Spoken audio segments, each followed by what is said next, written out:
आपके लिए CET 2024 से संबंधित जो पुराने क्वेश्चन हैं उनको हल करने जा रहे हैं। अच्छे क्वेश्चन हैं, पुराने क्वेश्चन, आए हुए क्वेश्चन हैं, मेन इम्पोर्टेंट तो। और सभी एक बार शेयर कर दीजिएगा क्लास को, तो सभी साथी जुड़े जल्दी से जल्दी। सभी साथी शेयर कर दीजिएगा क्लास को। आई नहीं था।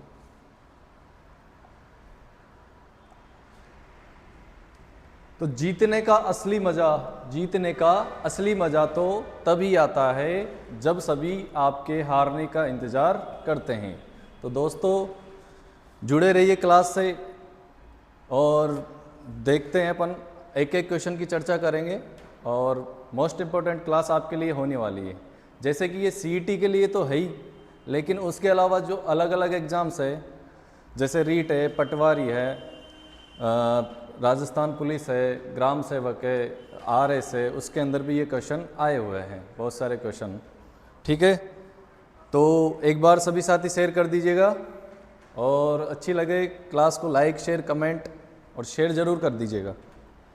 सभी साथी आ जाइए लाइव, एक बार सभी साथी लाइव आ जाइए।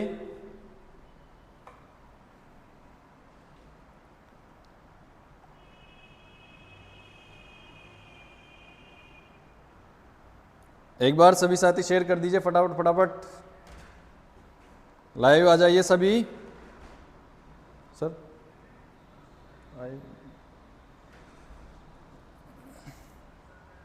तो मोस्ट इम्पोर्टेंट क्लास है आपके लिए CET 10+2 स्पेशल PY के क्वेश्चन। जो CET जो 2022 के अंदर जो क्वेश्चन 23 के अंदर जो आपका एग्ज़ाम हुआ था फरवरी के अंदर, उसके जो सभी क्वेश्चन अलग अलग शिफ्ट में हुआ था, 6 शिफ्ट के अंदर एग्ज़ाम हुआ था, उस 6 शिफ्ट के क्वेश्चन अपन जो साइंस के क्वेश्चन हैं वो डिस्कस करने वाले हैं। अंतिम प्रहार है CET से रिलेटेड और आ गया एग्ज़ाम। सभी को बेस्ट ऑफ लक, सभी को क्लास को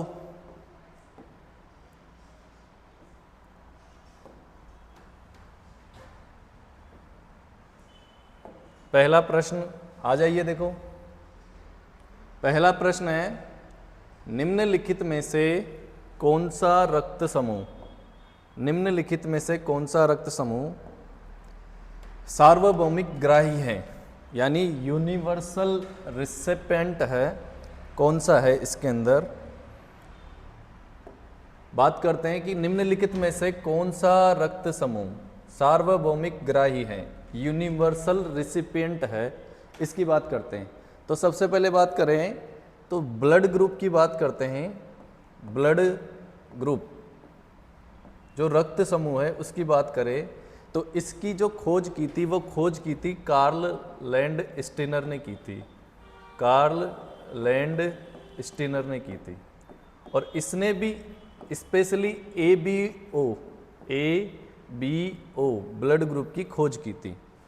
ABO ब्लड ग्रुप की खोज किसने की थी? कार्ल लैंड स्टीनर ने। ठीक है, जबकि AB की जो खोज है वो अलग वैज्ञानिकों ने AB की खोज की थी डी कॉस्टले एवं स्टुरली ने। ये तो ब्लड ग्रुप के बारे में बताया इन्होंने, तो AB के बारे में बताया, डी कॉस्टले और स्टुरली ने किसने के बारे में बताया? AB के बारे में। जबकि ब्लड ग्रुप ABO की खोज किसने की थी? कार्ल लैंड स्टीनर ने की थी।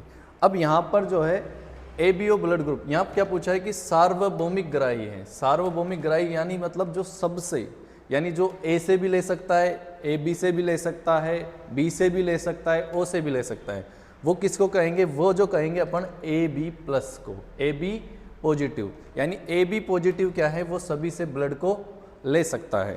ठीक है ना, तो ये सार्वभौमिक ग्राही किसको कहेंगे अपन? AB positive. ठीक है, आगे बढ़ते हैं अगले क्वेश्चन की ओर। अगला क्वेश्चन है,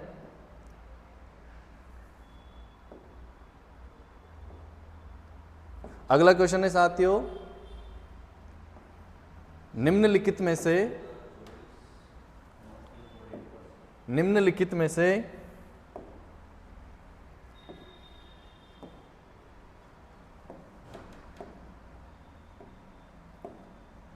निम्नलिखित में से कौन सा रक्त समूह एक सर्वदाता है? सर्वदाता रक्त समूह देखना है इसके अंतर्गत। सर्वदाता कौन सा है? यानी ए बी, जो अभी बात करी थी अपन ने, ए बी, अगर ए बी की बात करें, इसमें जो है इसे बोला जाता है सर्वग्राही। क्या बोला जाता है? सर्वग्राही, यूनिवर्सल रिसिपिएंट बोला जाता है। जबकि ओ को अपन बोलते हैं सर्वदाता, यानी ये सभी को, सभी प्रकार के ब्लड ग्रुप को ब्लड दे सकता है। अगर इनमें भी स्पेशली पूछा जाए कि ए बी में ए बी पॉजिटिव या ए बी नेगेटिव सर्वग्राही होता है, तो ए बी में अभी बात करी थी अपने, पहला क्वेश्चन था उसमें A B negative. A B negative क्या होता है? ए बी पॉजिटिव क्या होता है? सर्वग्राही। क्या होता है? सर्वग्राही। जबकि सर्वदाता की बात करें तो सर्वदाता जो ओ के अंदर भी पूछ लिया जाए तो ओ नेगेटिव क्या होता है? सर्वग्राही होता है। क्या होता है? सर्वदाता होता है। तो सर्वग्राही तो क्या होता है? A B negative. सर्वदाता होता है ओ नेगेटिव। और डायरेक्ट पूछा जाए तो ओ आ जाएगा। आंसर क्या आ जाएगा आपका? डी ऑप्शन, ओ। सर्वदाता क्या है यहाँ पर? ओ। अगले क्वेश्चन की बात करते हैं। आगे जो क्वेश्चन है, अच्छे क्वेश्चन है सभी, पिछले एग्जाम के अंदर यानी पिछले सीईटी के अंदर आए हुए सभी क्वेश्चन है। यहाँ क्या कह रहा है कि बी रुधिर वर्ग वाला व्यक्ति जिन रुधिर वर्गों को, यानी किसको, जिन रुधिर वर्गों के व्यक्तियों को रक्तदान कर सकता है वह है। अब यहाँ पर देखो, अपन कभी भी जब ब्लड डोनेट करते हैं, रक्तदान करते हैं, तो वहाँ पर क्या करते हैं? देने वाले का अपन क्या देखते हैं? देने वाले का हमेशा जो देखा जाता है वो एंटीजन देखते हैं, क्योंकि ब्लड के अंदर क्या होता है? एंटीजन और एंटीबॉडी। जबकि लेने वाले का अपन देखते हैं, यहाँ पर लेने वाले की एंटीबॉडी देखते हैं। क्या देखते हैं? एंटीबॉडी। देने वाला तो क्या देखते हैं? एंटीजन। लेने वाले क्या देखते हैं? एंटीबॉडी। अब एंटीजन एंटीबॉडी, अब अगर बात करें जैसे A B O A B, इनमें कौन कौन से में एंटीजन उपस्थित होता है, किस में एंटीबॉडी उपस्थित होती है वो बता। एंटीजन और एक है एंटीबॉडी। एंटीजन की बात करें, एंटीजन की बात करें, एक है एंटीबॉडी। एंटीजन जो ब्लड ग्रुप ए के अंदर ए एंटीजन होता है, जबकि एंटीबॉडी जो होती है वो स्मॉल बी होती है। ऐसे ही अगर ब्लड ग्रुप बी की बात करें तो इसमें एंटीजन जो होता है कैपिटल बी होता है और एंटीजन स्मॉल ए होता है। ओ के अंदर जो है एंटीजन जो होता है, जबकि ए बी के अंदर एंटीजन होता है कैपिटल ए बी, और एंटीबॉडी होती है वो एब्सेंट होती है, यानी नहीं पाई जाती इसके अंदर।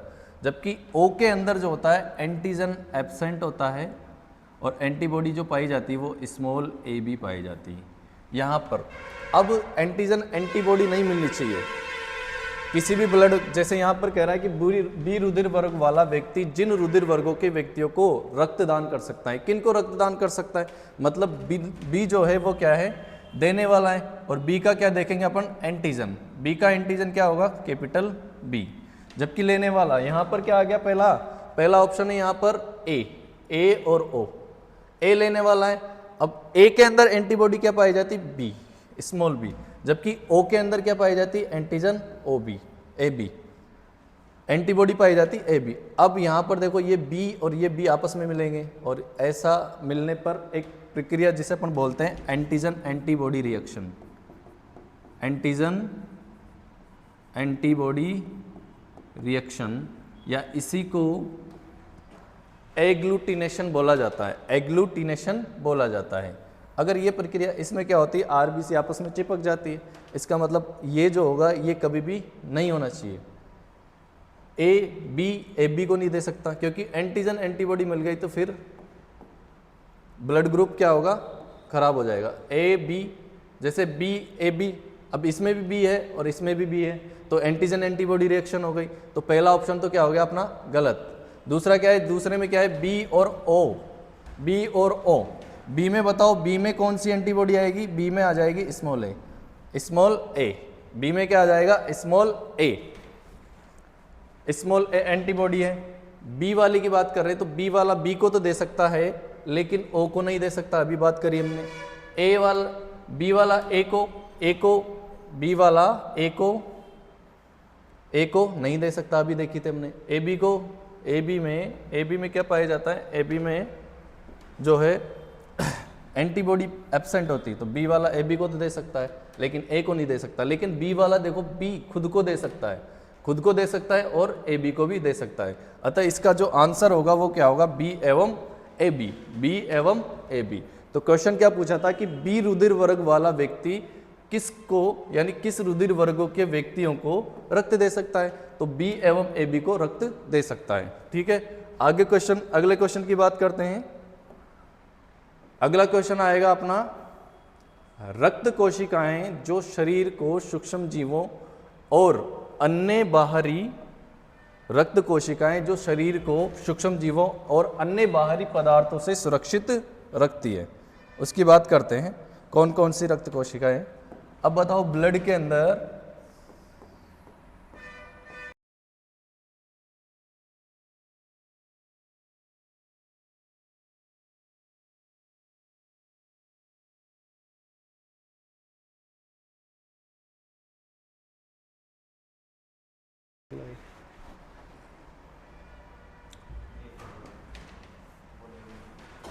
एक बार क्वेश्चन को रिपीट करते हैं पीछे से।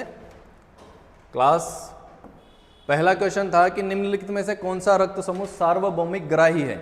सार्वभौमिक ग्राही पूछा है, यानी सबसे लेने वाला कौन सा रक्त समूह है, इसकी बात करते हैं। इसमें जो सबसे लेने वाला रक्त समूह कौन सा है, यहाँ पर A B, A B positive. क्या है, ए बी पॉजिटिव। अगले क्वेश्चन में, अगले क्वेश्चन का आंसर है इसके अंदर, दूसरा क्वेश्चन है कि निम्नलिखित में से कौन सा रक्त समूह एक सर्वदाता है।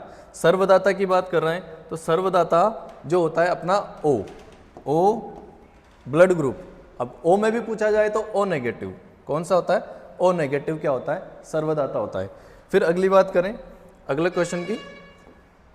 अगला क्वेश्चन है कि बी रुधिर वर्ग वाला व्यक्ति जिन रुधिर वर्गों के व्यक्तियों को रक्तदान कर सकता है। तो ये हमने अभी बात करी थी इसके अंदर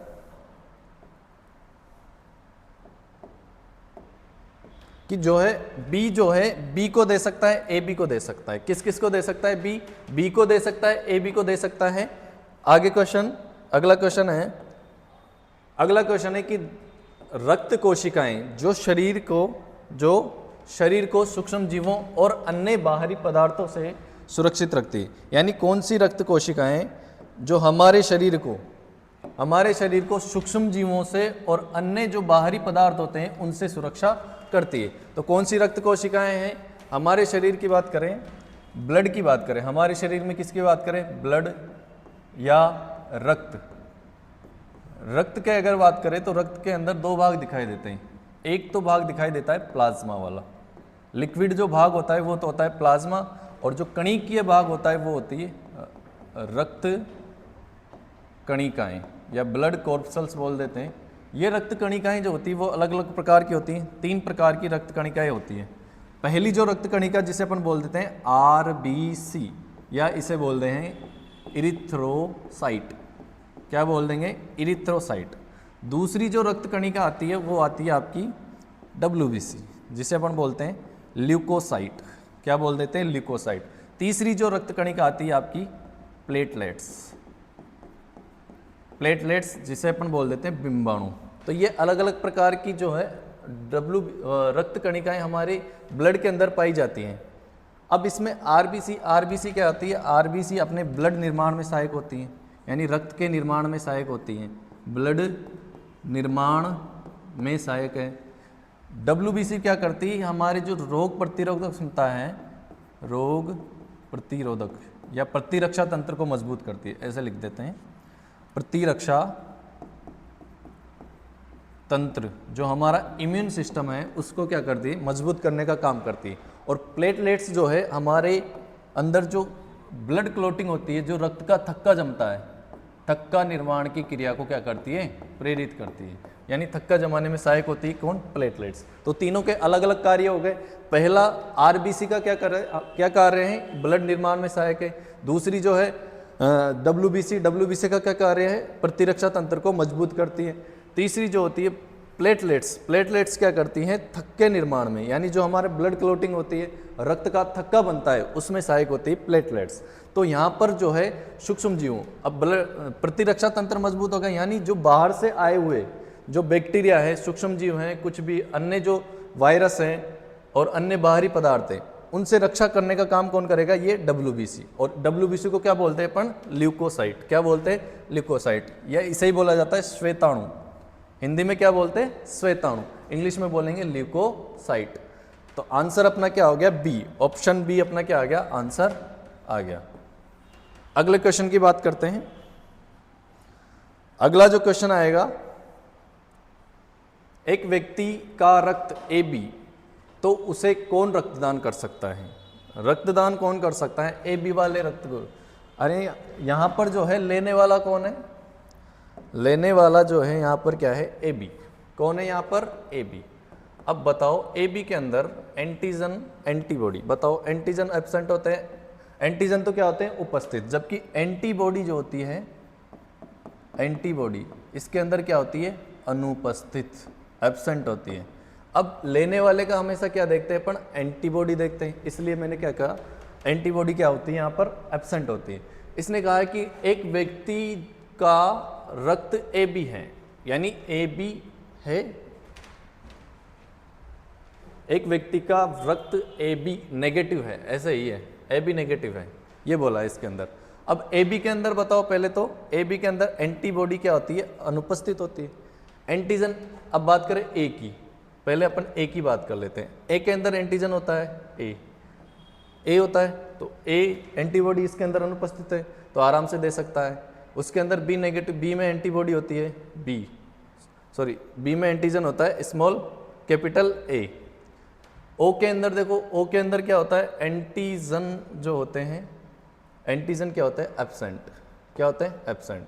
जबकि AB के अंदर एंटीजन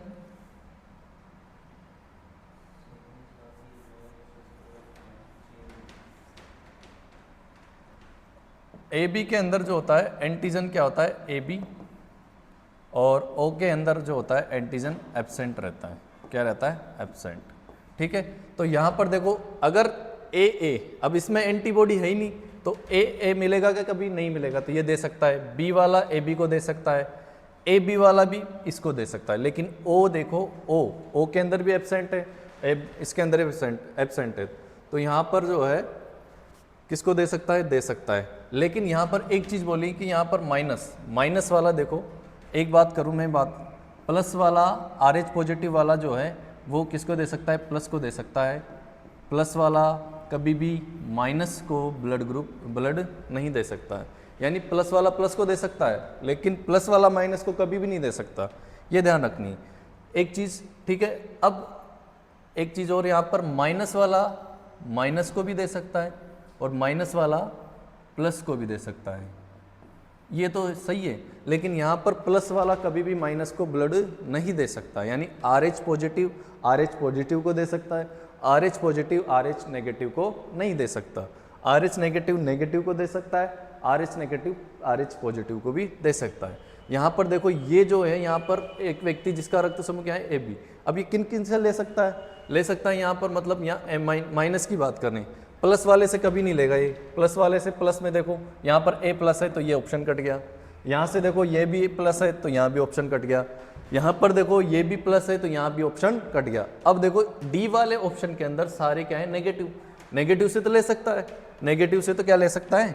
ले सकता है। ठीक है, तो यहाँ पर जो ऑप्शन होगा अपना D आंसर क्या हो जाएगा? सही हो जाएगा। D आंसर यानी D ऑप्शन अपना क्या हो जाएगा? सही। यानी ये A नेगेटिव से भी ले सकता है, B नेगेटिव से भी ले सकता है, O नेगेटिव से भी ले सकता है, AB नेगेटिव से भी ले सकता है। माइनस वाला कभी B पॉजिटिव से नहीं लेगा, आंसर ये रहेगा।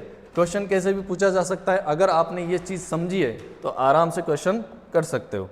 आगे क्वेश्चन के अगले क्वेश्चन की बात करते हैं। अच्छा क्वेश्चन है, कई बार अलग अलग एग्जाम्स के अंदर, जैसे RAS के अंदर भी आया हुआ क्वेश्चन ये, एरिथ्रोब्लास्टोसिस फिटेलिस। क्या होता है एरिथ्रोब्लास्टोसिस फिटेलिस की बात करते हैं। एरिथ्रोब्लास्टोसिस फिटेलिस, यहाँ पर एरिथ्रो शब्द आया है, एरिथ्रो का मतलब होता है RBC और ब्लास्ट का मतलब RBC का फटना, और यहाँ पर फिटेलिस शब्द आया है मतलब गर्भ की बात कर रहे हैं।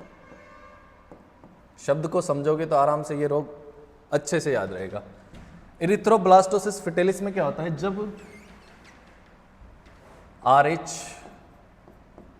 पॉजिटिव नर की बात करें, उसका संबंध RH नेगेटिव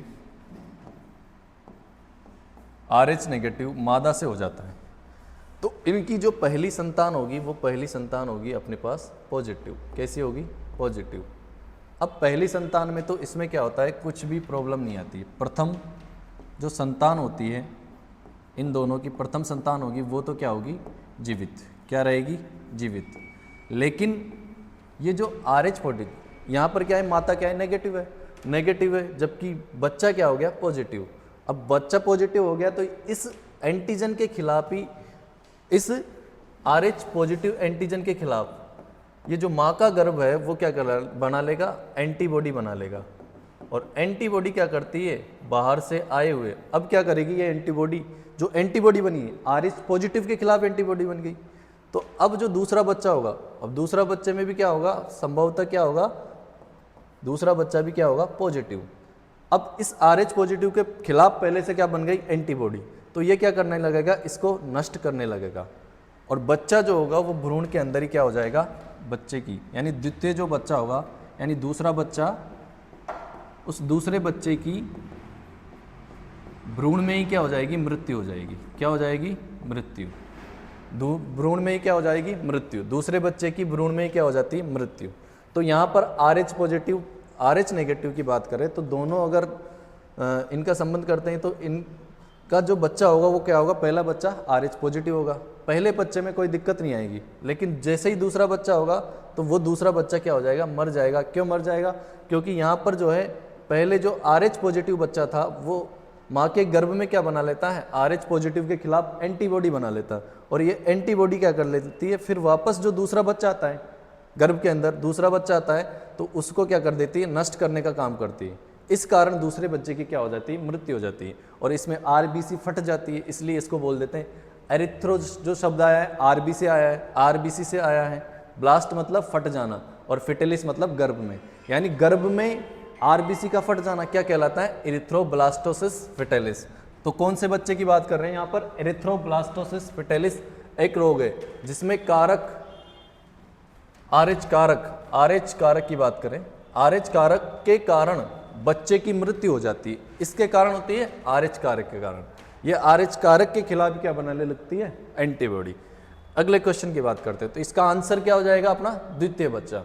अब इसमें क्या करते हैं, पहली जो डिलीवरी होती है इसका जो उपचार भी है आजकल, क्या है? उपचार क्या है इसके अंदर?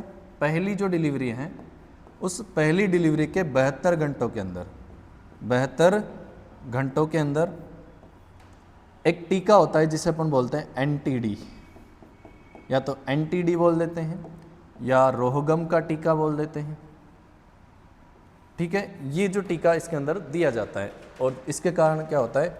दूसरा बच्चा स्वस्थ पैदा हो सकता है अगर ये टीका अपन 72 घंटों के अंदर किसको दे देते हैं? इस माँ को दे देते हैं। ठीक है, तो अगला क्वेश्चन, तो आंसर तो क्या आ गया? दूसरी जो संतान होगी वो क्या रहेगी? मृत्यु हो जाएगी दूसरी संतान की। फिर देखो क्वेश्चन है अगला कि एनीमिया की रोकथाम, जिसे अपन बोलते हैं रक्ताल्पता, हिंदी में क्या बोल देते हैं? रक्ताल्पता। एनीमिया किसकी बात करेंगे? एनीमिया की रोकथाम के लिए कौन सा विटामिन काम आता है? कौन कौन से विटामिन जो एनीमिया की रोकथाम के लिए काम आ सकते हैं? थाइमिन, राइबोफ्लेविन और niacin, folic acid and vitamin B12, vitamin A और थाइमिन। अगर मैं बात करूँ सबसे इसमें जो है विटामिन की बात करें, फोलिक एसिड और विटामिन B12 की बात करें, तो ये दोनों जो फोलिक एसिड और विटामिन की बात करें, ये भी क्या है? एक विटामिन है। विटामिन B9 का रासायनिक नाम क्या है? फोलिक एसिड और विटामिन B12 जिसका रासायनिक नाम क्या है? इसका रासायनिक नाम है साइनोकोबाल्मिन।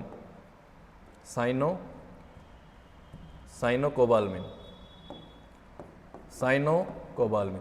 ये क्या करते हैं? रक्त की कमी को दूर करने का कार्य करते हैं, मतलब ये RBC के निर्माण में सहायक होते हैं। इसलिए क्या करते हैं यहाँ पर, क्या कर रहे हैं कि रक्ताल्पता की रोकथाम के लिए कौन से विटामिन सहायक है? तो फोलिक एसिड जिसे विटामिन B9 बोल देते हैं, विटामिन B12 जिसे साइनोकोबाल्मिन बोलते हैं। ये क्या हो जाएगा, इसका आंसर हो जाएगा। अगले क्वेश्चन की बात करते हैं। अगला क्वेश्चन जो है, किस परिस्थिति में प्रतिजन प्रतिरक्षी प्रतिक्रिया होगी? किस परिस्थिति में प्रतिजन प्रतिरक्षी क्रिया होगी? अभी बात भी करी थी अपन ने एंटीजन एंटीबॉडी रिएक्शन की। एंटीजन एंटीबॉडी रिएक्शन की बात करी थी हमने। प्रतिजन प्रतिरक्षी प्रतिक्रिया यानी एंटीजन एंटीबॉडी रिएक्शन कब होती है? अब देने वाले का क्या देखते हैं, वही एंटीजन, देने वाले का एंटीजन, लेने वाले का एंटीबॉडी। देने वाले का एंटीजन देखेंगे, लेने वाले का क्या देखेंगे, एंटीबॉडी। अब यहां पर कह रहा है कि एक व्यक्ति जिसका रक्त समूह बी है, ए बी है, रक्त समूह क्या है, ए बी, उसे ए रक्त समूह दिया जाए, यानी देने वाला कौन है यहां पर, ए, लेने वाला कौन है, ए बी। देने वाले का क्या देखेंगे, एंटीजन। एंटीजन कौन सा होता है इसके अंदर, कैपिटल ए। इसके अंदर एंटीजन जो होता है, एंटीबॉडी क्या होती है, एब्सेंट। क्या होती है, एब्सेंट। इसका मतलब यहाँ पर जो है एक व्यक्ति, इसका मतलब यहाँ पर एंटीजन एंटीबॉडी कभी मिलेगी नहीं, और एंटीजन एंटीबॉडी नहीं मिलेगी तो एंटीजन एंटीबॉडी रिएक्शन भी नहीं हो सकता। मतलब ये तो आराम से दे सकता है, कोई दिक्कत है नहीं। दूसरा क्वेश्चन है कि एक व्यक्ति जिसका रक्त समूह क्या है, ए बी है, जिसे बी रक्त समूह दिया जाए, यानी यहाँ पर देने वाला कौन आ गया, बी, और बी की क्या देखेंगे, वही एंटीजन। लेने वाला कौन है, ए बी। ए बी में देखो, ए बी में वही क्या होती है, एंटीबॉडी एब्सेंट। तो इसका मतलब ये भी जो है यहाँ पर भी एंटीजन एंटीबॉडी रिएक्शन नहीं होगी, तो ये भी आराम से दे सकता है। तीसरा जो ऑप्शन है, एक व्यक्ति जिसका रक्त समूह क्या है, ए, रक्त समूह क्या है, ए, वो उसे ओ रक्त समूह दिया जाए, ओ रक्त समूह दिया जाए। अब ओ के अंदर देखो, ओ के अंदर जो होता है एंटीजन क्या रहता है, एब्सेंट। क्या रहता है, एब्सेंट। अब ओ को तो किसी को भी दो, कहाँ एंटीजन एंटीबॉडी मिलेगी नहीं, एंटीजन एंटीबॉडी नहीं मिलेगी तो एंटीजन एंटीबॉडी रिएक्शन भी नहीं होगी, तो ये तो दे सकते हैं। लास्ट का जो ऑप्शन है, एक व्यक्ति जिसका रक्त समूह ओ हो, उसे ए रक्त समूह दिया जाए। अब यहाँ पर क्या है, देने वाला कौन है, ए, और लेने वाला कौन है, ओ। देने वाला कौन है, ए, और लेने वाला कौन है, ए। देने वाले का क्या देखते हैं, एंटीजन, तो ए का एंटीजन तो ए हो गया, और ओ का क्या देखेंगे, एंटीबॉडी, और ओ में एंटीबॉडी जो होती है स्मॉल ए बी होती है। क्या होती है, स्मॉल ए बी एंटीबॉडी होती है। अब ए और ए आपस में मिलेंगे, और ए आपस में मिलेंगे, मतलब यहाँ पर एंटीजन और एंटीबॉडी आपस में मिल रही है, एंटीजन एंटीबॉडी आपस में मिल रही है, तो इसका मतलब यहाँ पर एंटीजन एंटीबॉडी रिएक्शन होगी। इसका मतलब यहाँ पर जो है डी ऑप्शन आपका सही होगा। इस वाले मतलब जो है ओ ए को नहीं दे सकता। इस क्वेश्चन का आंसर ये होगा, यानी ए रक्त समूह जो है ओ को कभी नहीं दे सकता। ठीक है, आंसर जो हो जाएगा अपना डी। ये जो सभी क्वेश्चन है वो पिछली सीईटी जो फरवरी 2023 के अंदर हुई थी उसी के अंदर आए हुए क्वेश्चन है सारे। अगला क्वेश्चन है कि गर्भवती महिला में सामान्य हीमोग्लोबिन स्तर, हीमोग्लोबिन की बात करें, यहां पर हीमोग्लोबिन जो है, हीमोग्लोबिन, अब बात करें ये हीमोग्लोबिन कहाँ पाया जाता है, तो ये हीमोग्लोबिन आरबीसी के अंदर पाया जाता है। कहाँ पाया जाता है, आरबीसी में उपस्थित क्या है, एक श्वसन वर्णक है, यानी हमारे श्वसन वर्णक का कार्य। अब बात करें इसकी मात्रा की बात करते हैं। मात्रा देखो यहाँ पर दे रखी 10 ग्राम प्रति डेसीलीटर, 10 ग्राम प्रति डेसीलीटर, 11 ग्राम प्रति डेसीलीटर, 12 ग्राम प्रति डेसीलीटर और 13 ग्राम प्रति डेसीलीटर। तो यहाँ पर जो महिला होती है, गर्भवती महिला, उसके अंदर जो मात्रा होती है वो कितनी होती है, 11 ग्राम प्रति डेसीलीटर। अब यहाँ पर ऐसे भी आ सकता है, ये 11 ग्राम प्रति 100 ml भी हो सकता है, क्योंकि अगर मैं बात करूँ 1 डेसीलीटर बराबर क्या होता है, 100 ml। इसलिए 1 डेसीलीटर किसके बराबर होता है, 100 ml के बराबर होता है। इसलिए जो है यहाँ पर 100 ml भी दे सकता है लास्ट में, यहाँ पर डेसीलीटर भी दे सकता है, दोनों में कंफ्यूज नहीं होना है। तो डेसीलीटर आ सकता है और 100 ml भी आ सकता है। तो यहाँ पर ऑप्शन ऐसे दे देता कि 11 ग्राम प्रति 100 ml, 11 ग्राम प्रति 100 ml, तो भी ये क्या होता है, अपना सही आंसर होता है, सही उत्तर होता है ना। तो आंसर क्या हो गया अपना बी ऑप्शन हो गया, 11 ग्राम प्रति डेसीलीटर। अगले क्वेश्चन की बात करते हैं, आगे क्वेश्चन की बात करते हैं। अगले क्वेश्चन जॉन्डिस जिसे अपन बोलते हैं पीलिया, जॉन्डिस की बात करते हैं, पीलिया की बात करते हैं, रोग वाले क्वेश्चन आ गए। अब तक हमने क्वेश्चन की बात करी थी ब्लड से संबंधित, यानी बायोलॉजी के अंदर पहला टॉपिक दे रखा है ब्लड वाला, और उसमें से हर जो सीईटी का पेपर हुआ था उसके अंदर कम से कम 2 क्वेश्चन आए थे, तो 2-2 क्वेश्चन आए थे, इस तरह से 10-12 क्वेश्चन हो गए। ठीक है, अब जो है किसकी बात करते हैं, रोगों से संबंधित। अब जॉन्डिस की बात करते हैं, जॉन्डिस क्या होता है, पीलिया क्या होता है?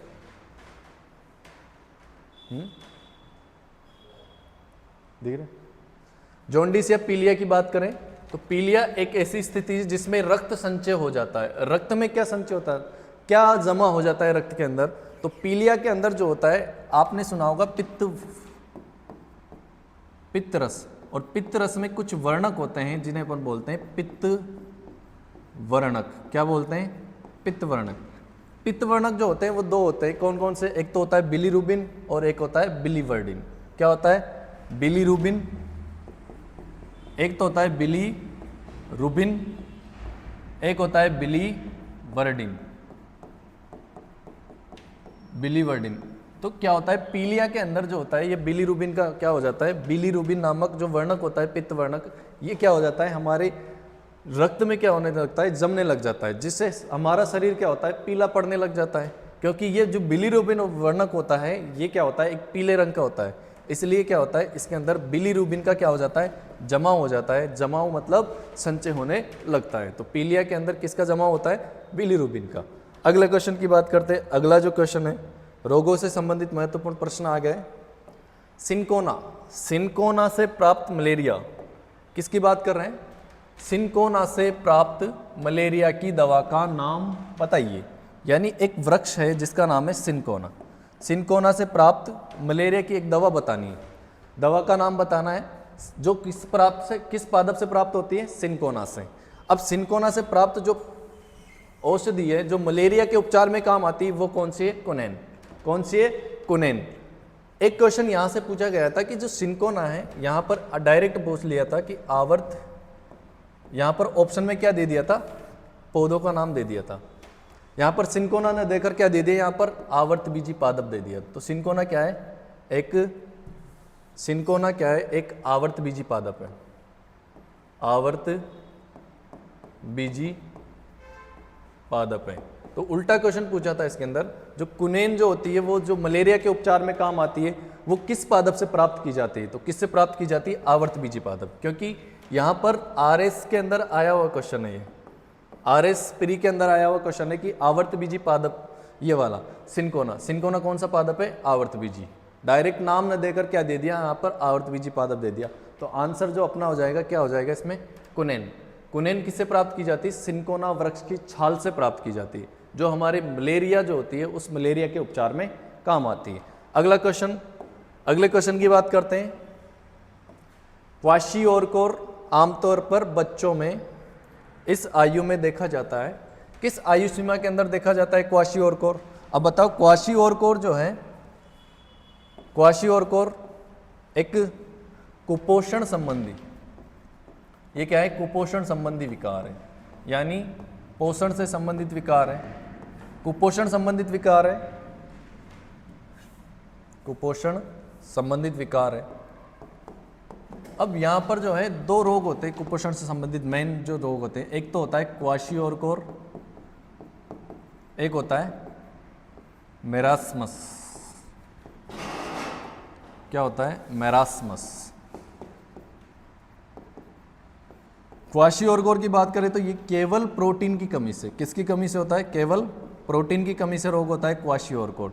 जबकि मेरास्मस जो है प्रोटीन के साथ साथ कार्बोहाइड्रेट और वसा की कमी से भी हो सकता है, कार्बोहाइड्रेट और वसा की कमी से भी हो सकता है। कौन सा रोग, मेरास्मस।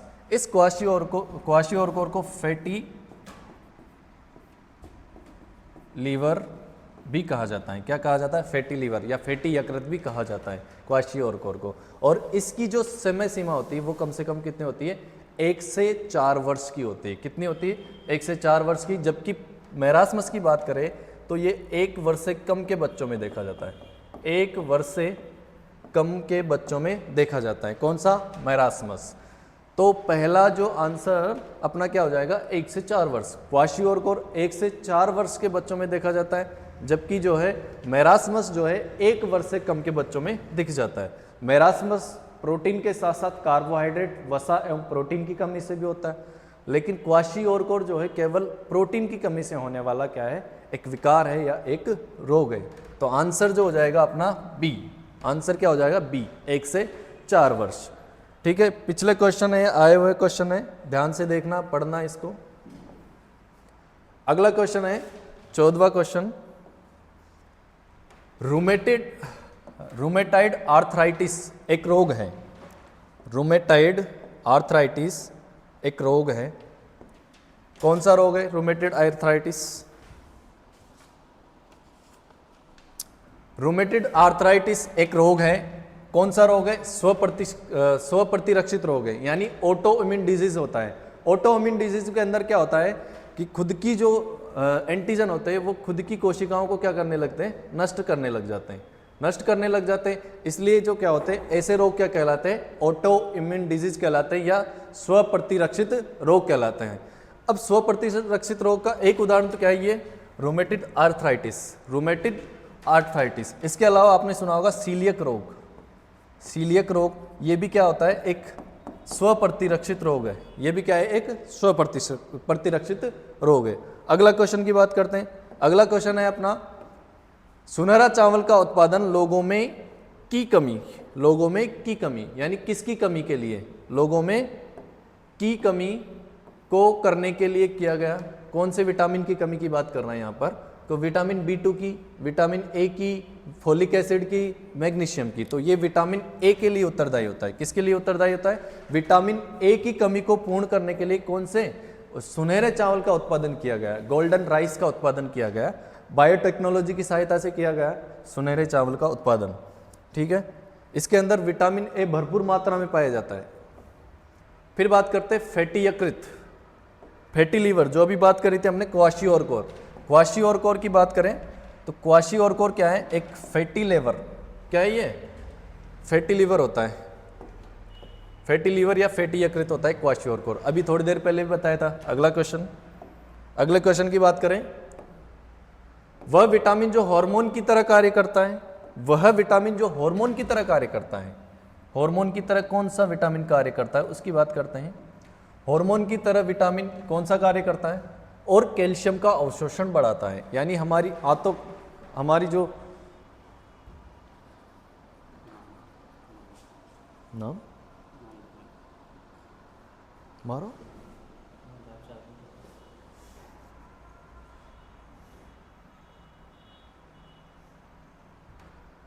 देशराज, वीडियो वॉल्यूम सही नहीं आ रही, वीडियो भी रुक रुक के आ रहा है। हाँ, समझ में ना?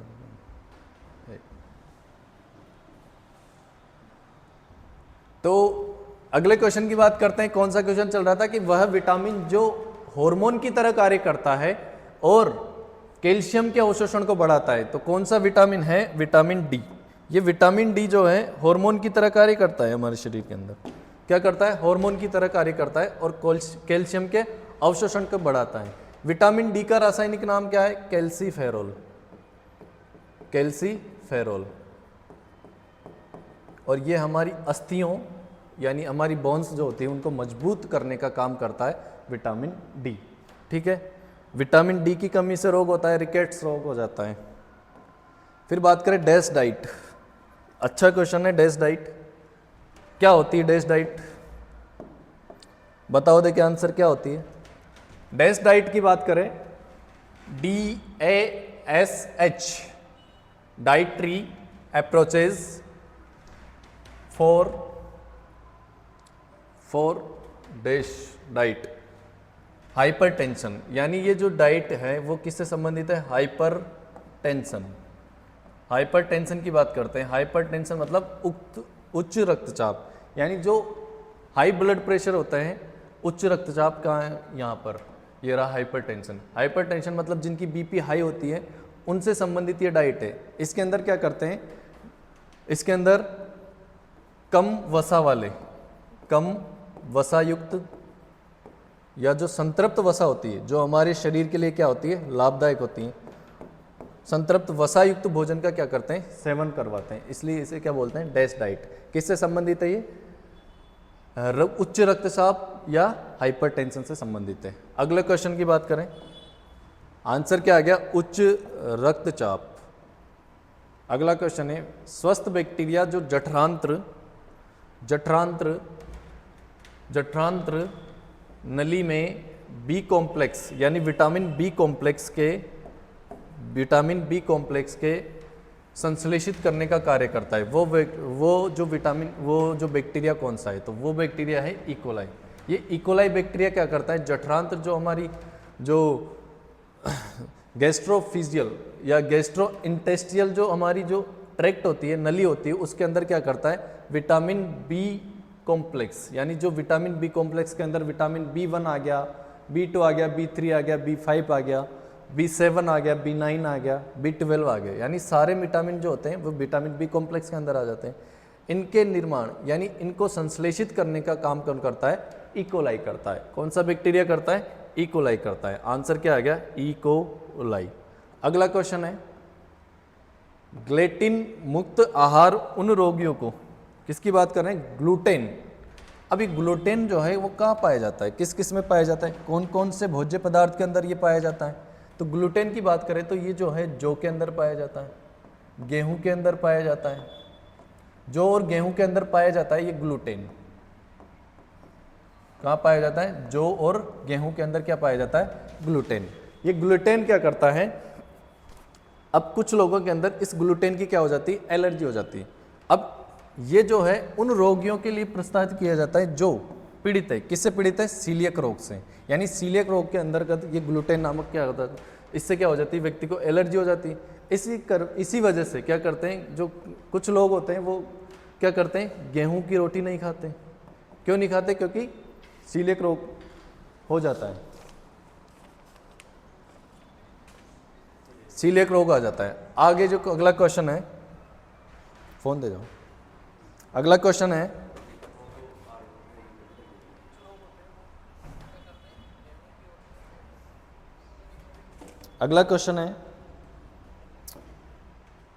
क्वेश्चन 21 की बात करते हैं कि रक्तचाप को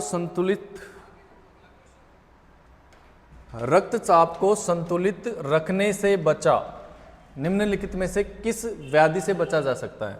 यानी रक्तचाप को अगर अपन मेंटेन रखेंगे, यानी ब्लड प्रेशर को मेंटेन रखेंगे, तो अपन किस व्याधि मतलब किस रोग से बच सकते हैं। तो किस रोग से बच सकते हैं, इसके लिए अपन हमारे जो हृदयाघात है, हार्ट अटैक जो रोग होता है, वो इससे बचा जा सकता है अगर अपन ब्लड प्रेशर को नियंत्रित रखेंगे या संतुलित रखेंगे तो। ठीक है, उसके लिए क्या करना पड़ेगा, अपने को संतुलित आहार का या जो कम वसायुक्त भोजन का क्या करना पड़ेगा, सेवन करना पड़ेगा। इसके लिए अगला क्वेश्चन है, थायराइड ग्रंथि का विस्तार की कमी यानी किसकी कमी के कारण होता है। थायराइड ग्रंथि का विस्तार किसकी कमी के कारण होता है। तो थायराइड ग्रंथि का विस्तार जो होता है वो आयोडीन यानी आयोडीन की कमी से होता है। थायराइड ग्रंथि का विस्तार जो किससे विस्तार की किसकी कमी से होता है, आयोडीन की कमी से। किसकी कमी से होता है, आयोडीन की कमी से। अगला जो क्वेश्चन है, अगला क्वेश्चन है एलिफेंटियासिस रोग। एलिफेंटियासिस रोग होता है, एलिफेंटियासिस रोग की बात करें, ये इसी रोग का दूसरा नाम क्या है, फाइलेरिया। इसी रोग का दूसरा नाम क्या है, फाइलेरिया, या इसी रोग को बोला जाता है हाथी पांव रोग। जो हाथी पांव रोग होता है, इसके अंदर क्या हो जाती है, लसिका गांठों में क्या हो जाती है, लसिका जो ग्रंथियां हो जाती है वो फूल जाती है। अब एलिफेंटियासिस जो होता है ये एक कृमि जनित रोग है। क्या है ये, कृमि जनित यानी कृमि के द्वारा होने वाला रोग है, कृमि जनित रोग है। इसकी बात करें तो ये जो है वुचेरेरिया, क्या है, वुचेरेरिया ब्रोंकाप्टाई से होता है, यानी वुचेरेरिया ब्रोंकाप्टाई नामक कृमि से होने वाला रोग है। कौन सा, एलिफेंटियासिस। कौन सा है, एलिफेंटियासिस। अगले की बात करते हैं। अगला जो प्रश्न है, मनुष्य में इंसेफेलाइटिस निम्न में से किस वाक से स्थानांतरित होता है। इंसेफेलाइटिस की बात करें इंसेफेलाइटिस, जल्दी जल्दी आंसर बताइए। क्वेश्चन नंबर 24 का आंसर बताइए। इंसेफेलाइटिस की बात करें, मनुष्य में इंसेफेलाइटिस निम्न में से किस वाहक से स्थानांतरित होता है? बताइएगा आंसर। सभी साथी शेयर कर दीजिएगा, जल्दी जल्दी आंसर बताइए।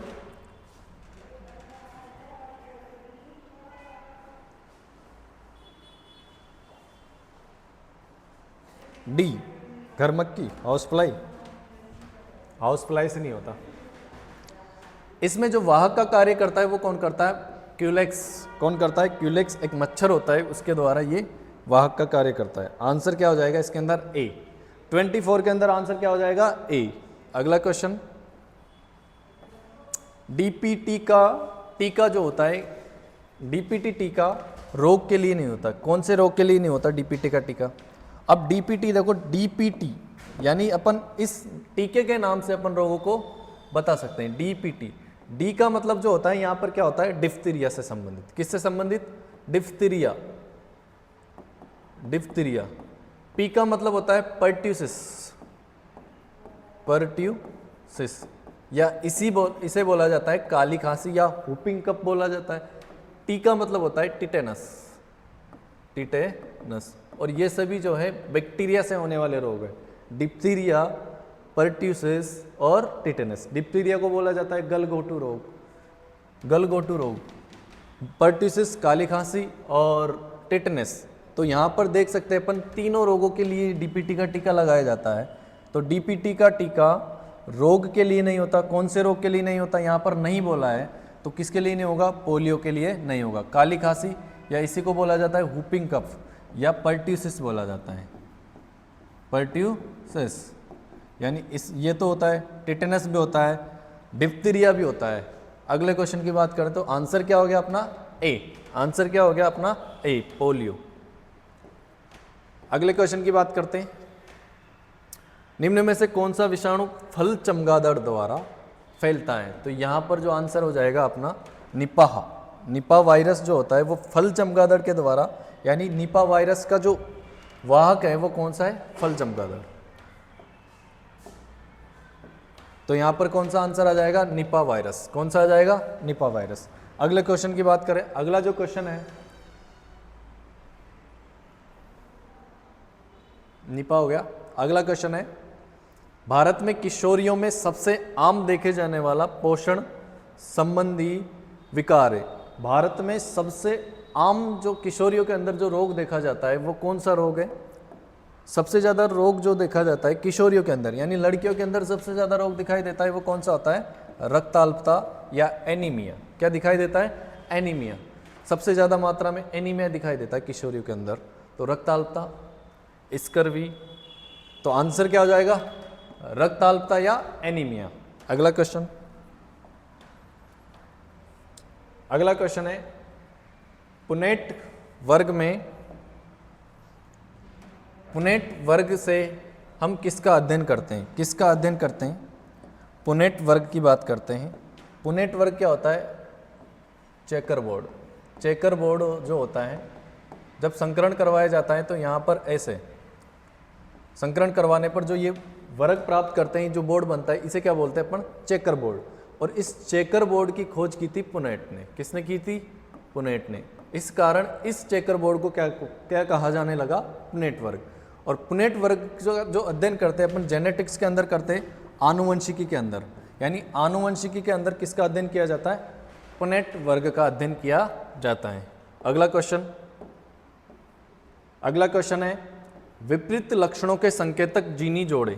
विपरीत लक्षणों के संकेतक जीनी जोड़े। विपरीत लक्षणों के संकेतक जीनी जोड़े को क्या कहा जाता है? यह बताना है। क्या कहते हैं? विपरीत लक्षणों के संकेतक जीनी जोड़े को क्या बोलते हैं? बताइए, देखिए आंसर दीजिए। अगले क्वेश्चन का आंसर दीजिए। क्या कहेंगे इसको? इसको कहते हैं अपन एलिल। क्या बोलते हैं? एलिल। क्या बोलते हैं? एलिल। अगला प्रश्न, चलते रहो। अनुवाद प्रक्रिया, जो डीएनए आरएनए के अंदर जो ट्रांसलेशन जो होता है, अनुवाद प्रक्रिया होती है। अनुवाद प्रक्रिया को दमन करने वाला यानी रोकने वाला जो ट्रिपलेट है वो कौन सा है? ट्रिपलेट कौन सा है इसके अंदर? यूएए, यूरेसिल एडेनिन एडेनिन। ठीक है, अगले क्वेश्चन की बात करते हैं। मानव जाति में कितने लिंग गुणसूत्र पाए जाते हैं? लिंग गुणसूत्रों की बात करें तो यहाँ पर कितने लिंग गुणसूत्र पाए जाते हैं? यानी जो हमारे लिंग यानी हमारे लिंग का निर्धारण करते हैं वो कितने गुणसूत्र होते हैं? कितने होते हैं भाई, बताइए, आंसर दीजिए। 31वें क्वेश्चन का आंसर दीजिए। मानव जाति में कितने लिंग गुणसूत्र पाए जाते हैं? कितने होते हैं लिंग गुणसूत्र?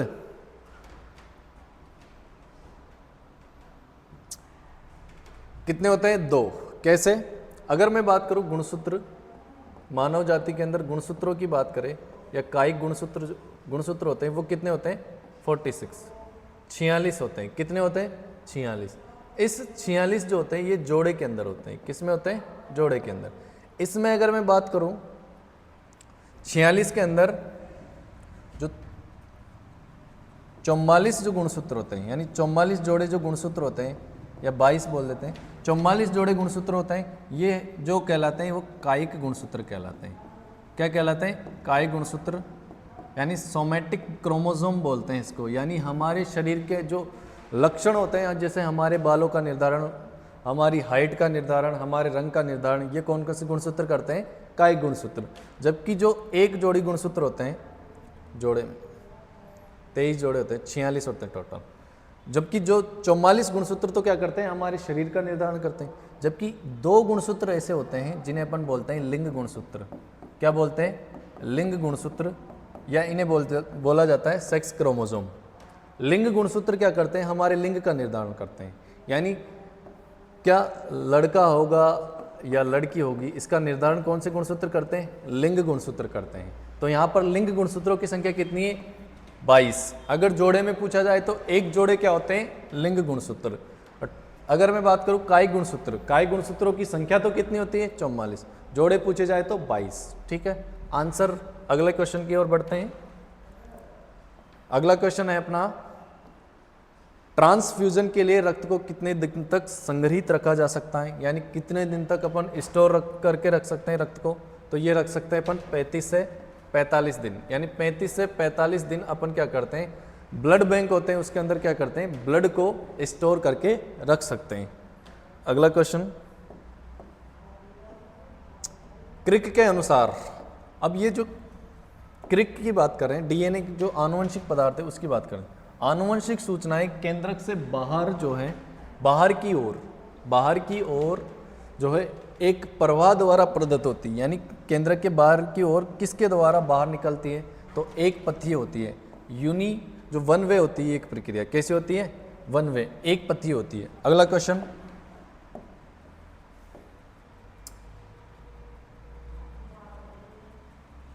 अगले क्वेश्चन की बात करते हैं।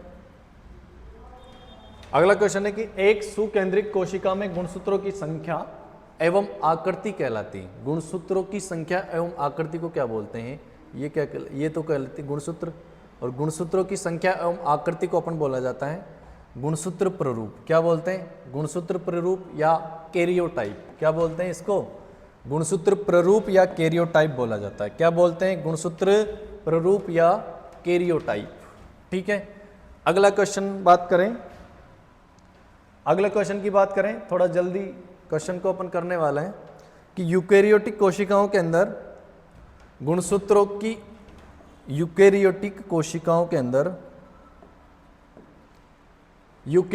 कोशिकाओं में या यूकेरियोटिक जीवों में गुणसूत्रों का उपयुक्त अध्ययन किस अवस्था में किया जाता है? यानी कोशिका विभाजन की किस अवस्था के अंदर अपन गुणसूत्रों का अध्ययन करते हैं? अब यहाँ पर मैं बता रहा हूँ, जैसे गुणसूत्रों का अध्ययन यानी गुणसूत्रों की जो आकारिकी का अध्ययन करते हैं, जिसे अपन बोलते हैं मॉर्फोलॉजी। क्या बोलते हैं?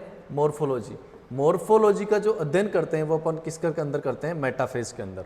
किसके अंदर करते हैं? मेटाफेज के अंदर किया जाता है। इसका मतलब आंसर क्या हो जाएगा अपना? मेटाफेज। मोर्फोलॉजी यानी अकारिकी। अकारिकी के अंदर क्या आ जाता है, गुणसूत्र की संरचना से संबंधित अध्ययन, यानी गुणसूत्रों की अकारिकी का अध्ययन या गुणसूत्रों का उपयुक्त तरीके से अध्ययन किस अवस्था में कर सकते हैं, कोशिका विभाजन की मेटाफेज अवस्था में। किसमें, मेटाफेज अवस्था में। अगला क्वेश्चन आता है, डीएनए और आरएनए, डीएनए और आरएनए में के शर्करा अणु यानी शर्करा अणु में अंतर होता है, यानी इनके और शर्करा अणु के अंदर अंतर होता है। यानी डीएनए को तो अपन बोलते हैं डीऑक्सी राइबो न्यूक्लिक अम्ल और आरएनए को बोला जाता है राइबो न्यूक्लिक एसिड। ये तो कहलाता है डीऑक्सी राइबोस न्यूक्लिक एसिड, ये होता है राइबो न्यूक्लिक एसिड। इसमें जो होता है कार्बन होता है वो दूसरे कार्बन पर, डीएनए के अंदर क्या होता है, दूसरे कार्बन पर ऑक्सीजन का अभाव होता है, ऑक्सीजन की क्या होती है, कमी होती है। ठीक है, यानी इससे एक ऑक्सीजन की कमी होती है, इसीलिए इसको बोल दिया जाता है डीऑक्सी राइबो न्यूक्लिक अम्ल बोला जाता है। ये राइबो न्यूक्लिक अम्ल होता है, एक ऑक्सीजन की कमी मतलब डीऑक्सी। तो आंसर क्या हो गया, डीऑक्सी, ऑप्शन ए हो गया, दूसरे कार्बन पर ऑक्सीजन का अभाव, दूसरे कार्बन पर ऑक्सीजन का अभाव। अगले क्वेश्चन की बात करो। हाँ, दस्त के लिए उत्तरदायी इकोलाई बैक्टीरिया, इकोलाई जो बैक्टीरिया है, इकोलाई जीवाणु है जो दस्त के लिए ज़्यादातर उत्तरदायी होता है, ये कौन सा बैक्टीरिया होता है। अब बैक्टीरिया दो टाइप के होते हैं, एक तो ग्राम ऋणात्मक होता है, एक ग्राम धनात्मक होते हैं। जो ये जो बैक्टीरिया है वो कैसा है, ग्राम ऋणात्मक या ग्राम नेगेटिव बैक्टीरिया है। अगले क्वेश्चन, मेंडल के अनुसार एक द्विसंकर संकरण के द्वितीय संतति पीढ़ी का लक्षण प्ररूप बताना है। द्वितीय संतति पीढ़ी का लक्षण प्ररूप क्या होगा वो बताना है अपने को। ठीक है, इसका जो लक्षण प्ररूप होगा वो 9:3:3:1 होगा। क्या होगा, 9:3:3:1 होगा। ठीक है, अगला question,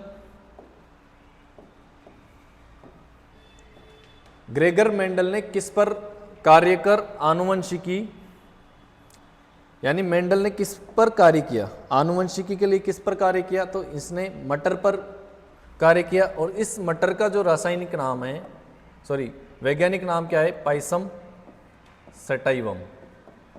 Pisum sativum, Pisum sativum किसका रासायनिक नाम, वैज्ञानिक नाम है मटर का। मटर का वैज्ञानिक नाम क्या है, पाइसम सटाइवम। ठीक है, अगले क्वेश्चन की बात करते हैं। तो आंसर क्या आ गया अपने पास, मटर। अधिकांश रोगजनक जीव जो अतिसार का कारण बनते हैं वह है, यानी अतिसार जो पेचिस होता है उसकी बात करते हैं यहाँ पर, डायरिया। अतिसार के किसकी बात करते हैं, डायरिया।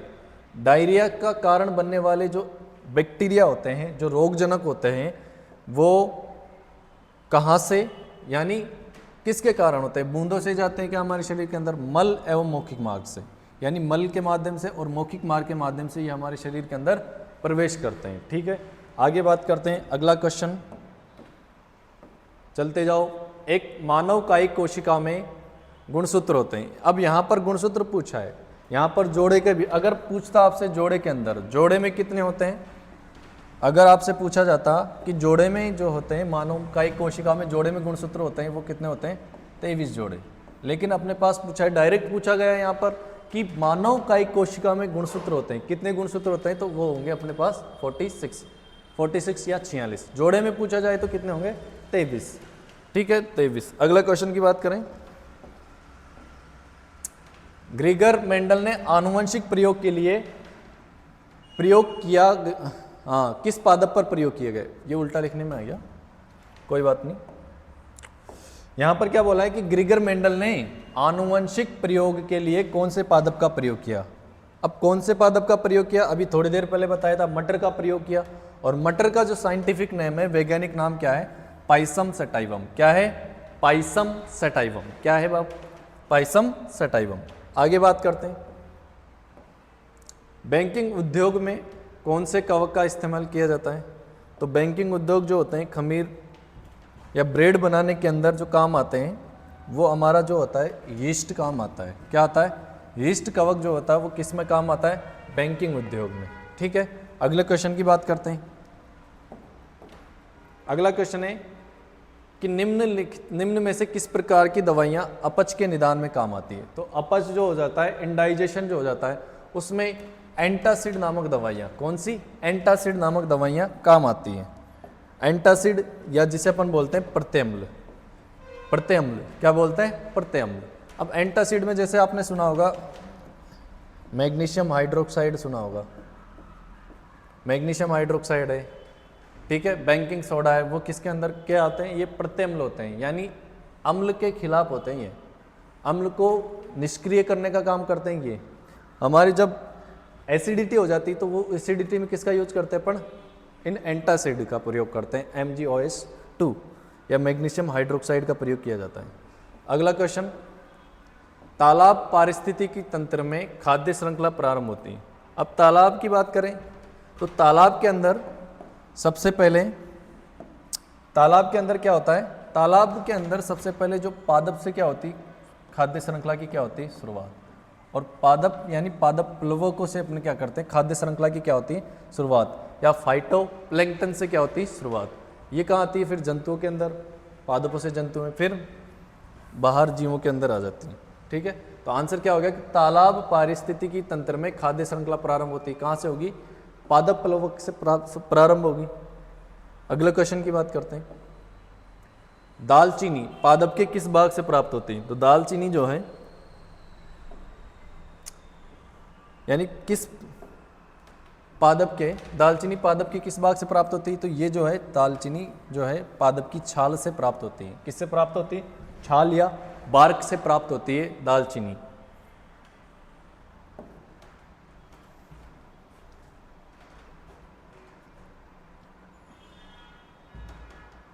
Answer B. आगे आगे भी आंसर दीजिएगा। एक जलीय पारितंत्र में उत्पादकता का सीमा कारक है, उत्पादकता का सीमा कारक बताना है। यहाँ पर जलीय पारितंत्र के अंदर उत्पादकता का जो सीमा कारक होगा, यहाँ पर क्या होगा, प्रकाश या लाइट। क्या होगा, प्रकाश या लाइट। आगे बात करें अगले क्वेश्चन की। अगला जो क्वेश्चन है, निम्नलिखित में से कौन सा एंजाइम जैव प्रौद्योगिकी में आणविक कैंची कहलाता है। यानी ये क्या करता है, आणविक कैंची किसको बोलते हैं, जैव प्रौद्योगिकी, बायोटेक्नोलॉजी के अंदर जो आणविक कैंची कहा जाता है वो किसको कहा जाता है, डीएनए लाइगेज। ये लाइगेज तो क्या करता है, जोड़ने का काम करता है। जो डीएनए को काटा जाता है विशिष्ट स्थलों से, उनको जोड़ने का काम कौन करता है, लाइगेज। पॉलीमरेज, हाइड्रोलेज, प्रतिबंधन एंजाइम जिसे अपन बोलते हैं रेस्ट्रिक्शन एंजाइम या एंडोन्यूक्लियस एंजाइम बोला जाता है। ये एंजाइम क्या करता है, डीएनए को विशिष्ट स्थलों से काटने का कार्य करता है। बायोटेक्नोलॉजी के अंदर काम आता है ये डीएनए, सॉरी ये एंजाइम, कौन सा, रेस्ट्रिक्शन एंजाइम। आंसर क्या हो गया, डी। अगला क्वेश्चन आ गया, निम्नलिखित में से कौन सा जूट तंतु का मुख्य घटक है। यानी जूट जो है मुख्य रूप से किससे प्राप्त करते हैं, तो जूट जो है मुख्य रूप से प्राप्त करते हैं, जूट जो है किससे प्राप्त किया जाता है, सेल्यूलोज। किससे प्राप्त करते हैं, सेल्यूलोज, सेल्यूलोज, सेल्यूलोज से प्राप्त करते हैं जूट। आगे जो आंसर है अगले क्वेश्चन की ओर बढ़ते हैं, के बीज द्वारा दूध जैसी सामग्री बनाई जा सकती है। यानी दूध जैसी सामग्री किसके बीज द्वारा बनाई जा सकती है। इनमें से किन से बीज, किसके बीज, सोयाबीन के बीज से बना सकते हैं क्या, चने के बीज से, मक्का, जौ, किसके बीज से बना सकते हैं। तो ये जो है अपन बना सकते हैं सोयाबीन के बीज से। किसके, सोयाबीन के बीज से क्या कर सकते हैं अपन, दूध जैसी सामग्री बना सकते हैं। क्या बना जा सकते हैं, दूध जैसी सामग्री बना सकते हैं। आगे वाला क्वेश्चन, भारत में एक बायो पेटेंट, पेटेंट की बात करें, क्या होता है पेटेंट। पेटेंट जो होता है, बायो पेटेंट जो होता है, भारत के अंदर एक बायो पेटेंट की जो अवधि होती है वो कितनी होती है, 20 वर्ष। कितनी होती है, 20 वर्ष तक बायो पेटेंट क्या होता है, लागू रहता है। ठीक है, आगे क्वेश्चन, फटाफट फटाफट करते हैं क्वेश्चन को, जल्दी जल्दी। आप भी आंसर देते रहिएगा। अगला जो क्वेश्चन है कि विषम युग्मजी संतान तथा विषम युग्मजी संतान तथा विषम युग्मजी संतान तथा विषम युग्मजी संतान तथा उसके समयुग्मजी जनक के मध्य संकरण को क्या कहा जाता है? क्या परीक्षण संकरण कहा जाता है, क्या प्रभावी संकरण, या पूर्वज संकरण, या शुद्ध संकरण?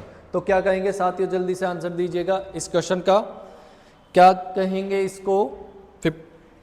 52 नंबर क्वेश्चन का आंसर दीजिएगा जल्दी।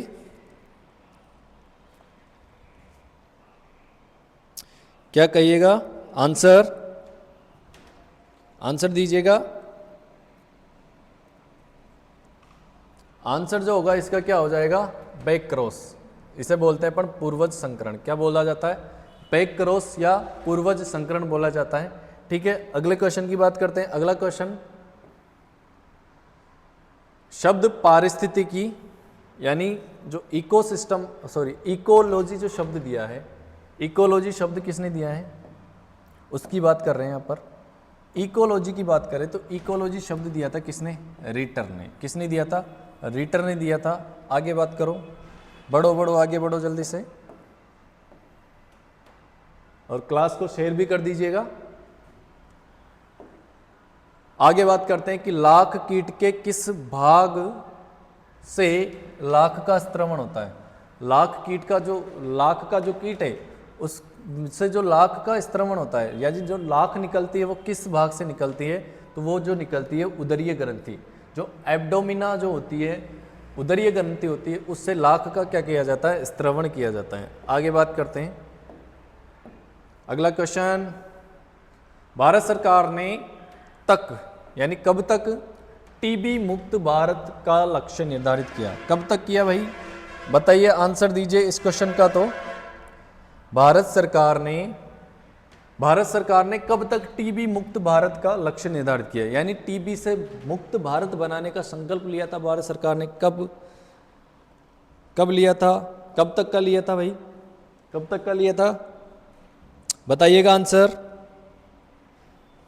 कब तक?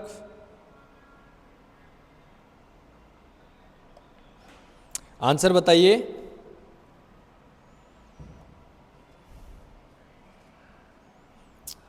कब तक ले गए भाई? तो ये जो आंसर है इसका 2025 तक, यानी 2025 तक भारत को क्या कर दिया जाए? टीबी मुक्त। यानी भारत सरकार ने कार्यक्रम चलाया था, भारत सरकार, ठीक है, टीबी मुक्त करने का लक्ष्य निर्धारित किया गया था। आगे अगला क्वेश्चन है, पेटेंट मापदंड में क्या सम्मिलित नहीं है? यानी पेटेंट के अंदर क्या क्या सम्मिलित नहीं है उसकी बात करें।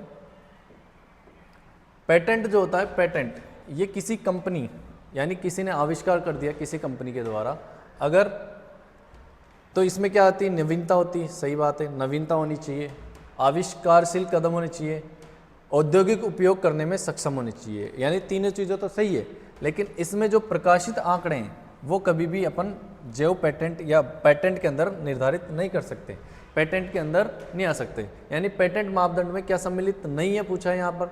नहीं है तो क्या? प्रकाशित आंकड़े, उनको यूज में नहीं ले सकते। अगला क्वेश्चन, निम्नलिखित में से किस पादप के रेशे तेल एवं चारा प्राप्त होता है? किस पादप से बताओ? तो इससे देखो, अलसी की बात करते हैं ना यहाँ पर, अलसी जो होती है, इससे अपन क्या कर सकते हैं? इससे अपन रेशे भी प्राप्त कर सकते हैं, इससे हम तेल भी प्राप्त कर सकते हैं, और इसी से अपन चारा भी प्राप्त कर सकते हैं। तो तीनों जो चीज़ है वो किससे मिलती है? हमें अलसी से प्राप्त होती है, फ्लेक्स से मिलती है। ठीक है, अगला क्वेश्चन जो अभी आया था थोड़ी देर पहले वही आ गया। वही क्या, ये दोबारा आ गया? एक ही क्वेश्चन है, बस थोड़ा सा चेंज है इसके अंदर। यही क्वेश्चन देखो 2 बार आ गया उसी एग्जाम के अंदर, CET 2023 के अंदर। जो डीएनए अणु को विशिष्ट स्थलों पर काटने वाला एंजाइम होते हैं, कौन सा एंजाइम होता है? Restriction endonuclease enzyme. ये लिगेजेस क्या करता है या लाइगेजेस क्या करता है? जोड़ने का काम करता है, जबकि एंडोन्यूक्लियस जो एंजाइम होता है वो क्या करता है? तोड़ने का काम, यानी काटने का काम कौन करता है? Restriction endonuclease. अगला क्वेश्चन की बात करें, इसमें देखो एक केस चला था पेटेंट से रिलेटेड, ये क्वेश्चन आ गया यहाँ पर क्या कह रहा है कि निम्नलिखित में से कौन सा पेटेंट मुकदमा भारत द्वारा अंतर्राष्ट्रीय पेटेंट ऑफिस में जीता गया था। अंतर्राष्ट्रीय पेटेंट ऑफिस के अंदर जीता गया था। जो ये नीम से संबंधित केस चला था, नीम पेटेंट केस चला था, उसके अंदर भारत ने अंतर्राष्ट्रीय स्तर पर क्या करी थी, जीते थे, भारत द्वारा जीता गया मुकदमा था। अगला क्वेश्चन, पारिस्थितिकी तंत्र में दो अवयव कौन कौन से होते हैं पारिस्थितिकी तंत्र में? तो पारिस्थितिकी तंत्र में दो अवयव जो होते हैं वो कौन कौन से होते हैं? जैविक और अजैविक। यानी जो दो कंपोनेंट या दो घटक जो होते हैं पारिस्थितिकी तंत्र के, जैविक और अजैविक होते हैं। कौन कौन से होते हैं? एक तो होता है जैविक, जिसे अपन बोलते थे बायोटिक, और एक होता है अजैविक, अबायोटिक।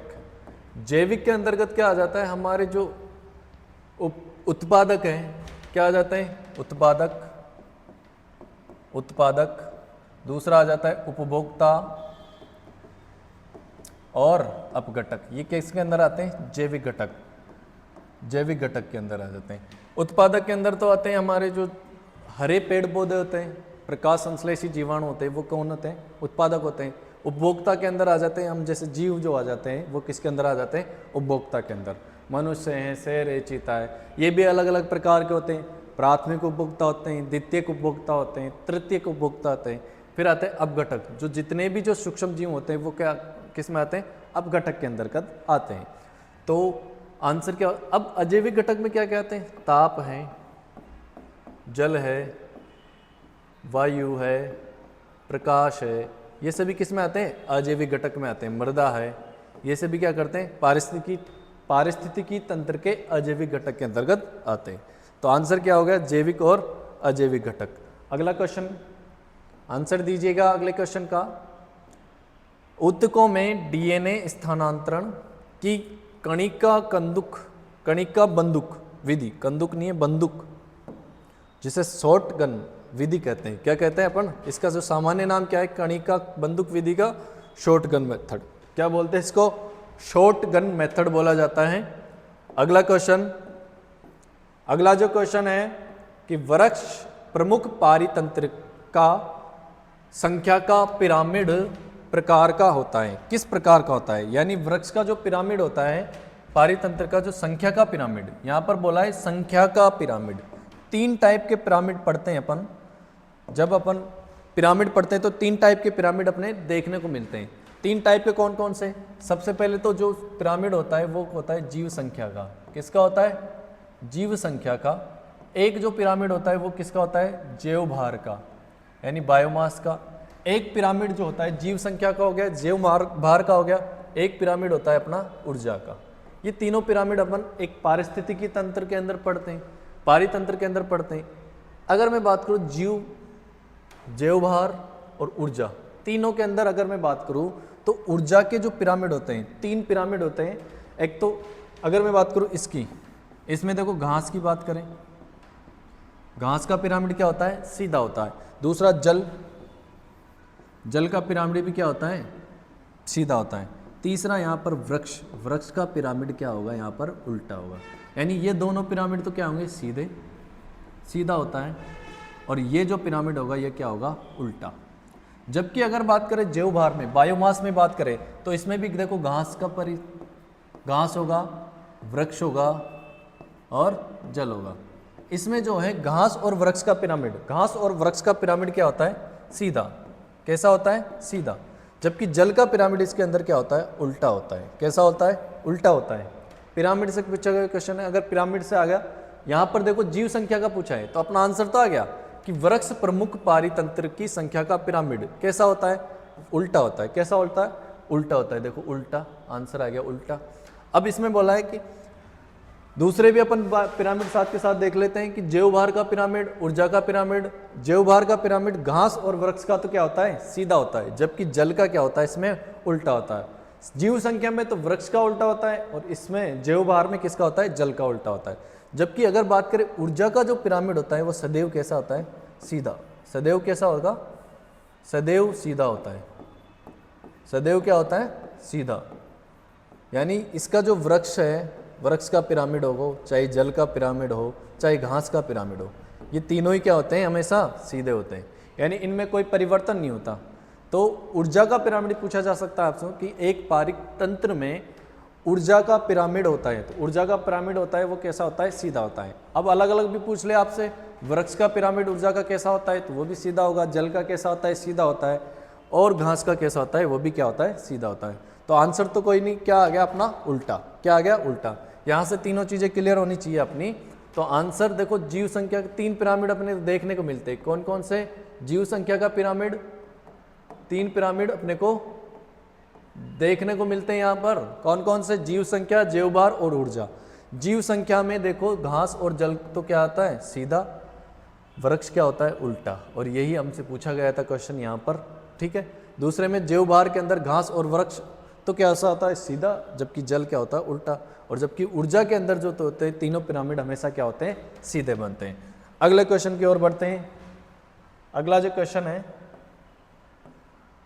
शीर्षोपादप वृश्चिका के किस भाग से सरसों तेल निष्कासित होता है, यानी सरसों का तेल किस भाग से प्राप्त करते हैं अपन सब जानते हैं, तो कि जो सरसों के बीज होते हैं, सरसों के बीज, उनसे क्या करते हैं अपन, सरसों का जो तेल है वो प्राप्त करते हैं, किससे, सरसों के सीड्स से, यानी सरसों के बीज से। अगले क्वेश्चन की बात करते हैं। शब्द पारिस्थितिकी तंत्र को सर्वप्रथम दिया, पारिस्थितिकी तंत्र को किसने दिया सबसे पहले, अब बताइए। वहां पर जो है, वहां पर था इकोलॉजी, पारितंत्र की बात कर रहे थे, यहाँ पर पारिस्थितिकी तंत्र है, दोनों में अंतर है। वहाँ इकोलॉजी था, यहाँ इकोसिस्टम है। इकोलॉजी की बात करें तो इकोलॉजी के बारे में सबसे पहले किसने बताया था, अभी क्वेश्चन बताया था हमने, रीटर ने। किसने बताया था, रीटर ने। किसने बताया था, रीटर। जबकि इकोसिस्टम के बारे में सबसे पहले बताया था एजिटेंसले। किसने बताया, एजिटेंसले ने। एजिटेंसले ने दिया है इकोसिस्टम। आगे बात करें, आगे जो क्वेश्चन है कि निम्नलिखित में से कौन सा पक्षी फास्फोरस चक्र की एक कड़ी है, यहाँ पर कहीं नहीं है, यहाँ पर कड़ी है, कड़ी, फास्फोरस चक्र की कड़ी में कौन सा जीव आता है, बताओ। यहाँ पर क्या है, कड़ी, क्या है यहाँ पर, कड़ी, क्या है लाला, कड़ी। क्या बोला है कि निम्नलिखित में से कौन सा पक्षी फास्फोरस चक्र, यानी जो जैव चक्र होते हैं, जिसे अपन बोलते हैं जैव भू रासायनिक चक्र, बायो जियो केमिकल जो साइकिल होते हैं, उनके अंदर जो होते हैं फास्फोरस चक्र होता है, नाइट्रोजन चक्र होता है, सल्फर चक्र होता है ना, ऑक्सीजन चक्र होता है, ये सभी क्या करते हैं। इसमें जो है फास्फोरस चक्र के बारे में बोला है कि कौन सा एक जो है इसकी कड़ी नहीं है, तो गुआनो जो है, गुआनो एक पक्षी होता है, वो इसकी कड़ी नहीं है, जबकि किंगफिश, कबूतर, हमिंगबर्ड, ये सब इसके अंतर्गत आते हैं। अगला क्वेश्चन, सघन से विरल माध्यम में गमन करने वाली एक प्रकाश की किरण, सघन से विरल माध्यम में गमन करने वाली एक प्रकाश की किरण के लिए जब आपतन कोण क्रांतिक कोण के बराबर होता है, जब आपतन कोण किसके बराबर होता है लाला, आपतन कोण क्रांतिक कोण के बराबर होता है, आपतन कोण क्रांतिक कोण के बराबर होता है, तब अपवर्तन कोण होगा। तब अपवर्तन कोण कौन सा होगा, कितना होगा अपवर्तन कोण, बताइएगा जरिए। अपवर्तन कोण कितना होगा तब, 90 डिग्री। कितना होगा, 90 डिग्री या 90 डिग्री। आंसर क्या आ गया, 90 डिग्री। अगले क्वेश्चन की बात करें, मुख्य अक्ष के समानांतर गुजरने वाली किरणें उत्तल लेंस से अपवर्तन के पश्चात, अपवर्तन के पश्चात गुजरती है। कहाँ से गुजरती है, तो ये मुख्य फोकस से गुजरती है। कहाँ से गुजरती है, मुख्य फोकस से गुजरेगी। अगले क्वेश्चन की बात करें, जल्दी जल्दी करते हैं थोड़ा। किसी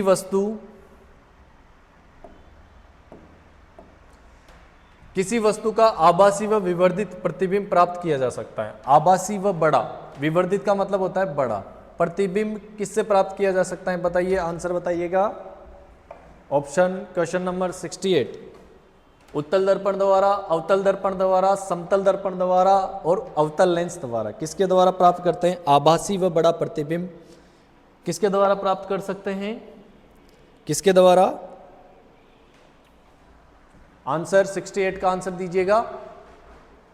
68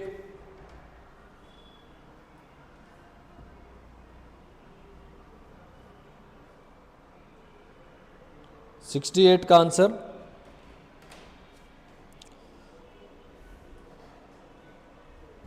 क्या हो जाएगा इसके अंदर? अवतल दर्पण। अवतल दर्पण जो है कैसा प्रतिबिंब बनाता है? विवर्धित यानी बड़ा प्रतिबिंब बनाता है। वस्तु से क्या बनाता है? बड़ा बनाता है, सीधा बनाता है। और सीधा प्रतिबिंब हमेशा कैसा होता है? आभासी। कैसा होता है सीधा प्रतिबिंब? कैसा होता है हमेशा? आभासी। तीनों चीजें अपने को ध्यान रखनी है। बड़ा प्रतिबिंब बनाता है, सीधा बनाता है और आभासी बनाता है। अगले क्वेश्चन की ओर बढ़ते हैं। यहां पर क्या बोला है कि जो ये कार्तीय निर्देशांक तंत्र में लेंस का सूत्र बताना है।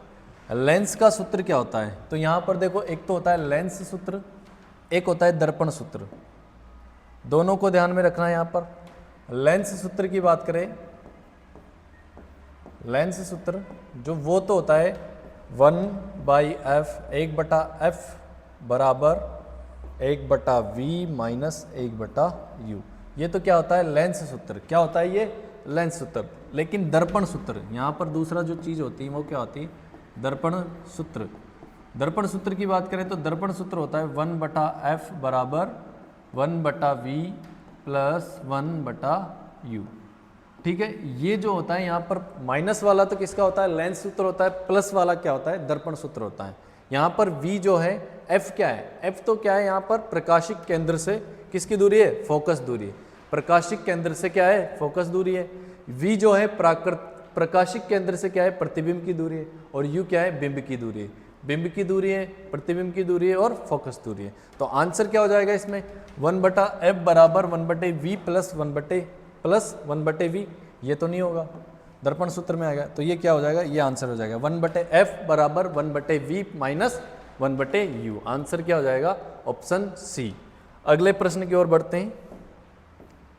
अच्छे क्वेश्चन है, प्रकाश के अंदर से, लाइट के अंदर अच्छे क्वेश्चन है।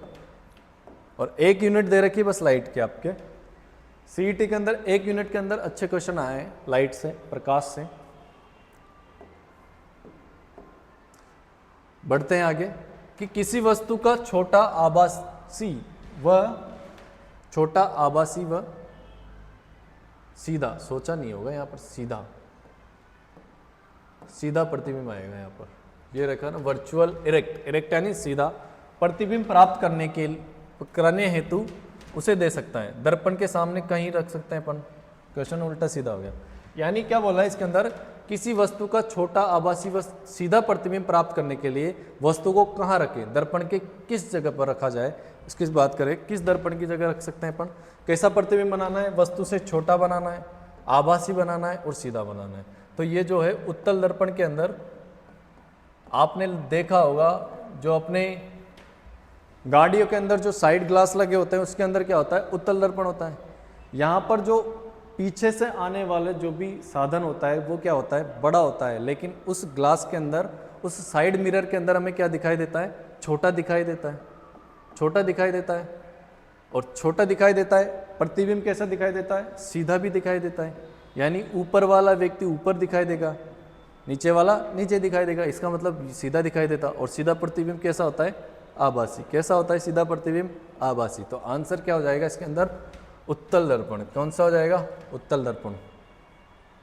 उत्तल दर्पण। ठीक है, अगले क्वेश्चन की बात करें। 71 का आंसर दीजिएगा। क्वेश्चन नंबर 71 की आंसर दीजिएगा। 71 का आंसर दीजिएगा फटाफट। 71 का आंसर कि एक 14 वर्ष का विद्यार्थी श्याम पटल पर एक 14 वर्ष का विद्यार्थी श्याम पटल पर लिखे हुए प्रश्नों को 5 मीटर की दूरी से साफ नहीं पढ़ पाता। यानी 5 मीटर की दूरी से भी साफ नहीं पढ़ पा रहा वो, तो पढ़ पा रहा विद्यार्थी किस नेत्र दोष से पीड़ित है एवं इसे दूर करने के लिए कौन सा लेंस उपयोग करना होगा। यानी किस दोष से वो पीड़ित है, इनमें से निकट दृष्टि दोष से हैं या दूर दृष्टि दोष से हैं, कौन से लेंस का प्रयोग करेंगे, अवतल लेंस का प्रयोग करेंगे या उत्तल लेंस का प्रयोग करेंगे। इसमें आंसर दीजिएगा कौन सा आएगा, कौन सा आएगा इसमें, जल्दी जल्दी आंसर दीजिए। 71 का आंसर बताइए।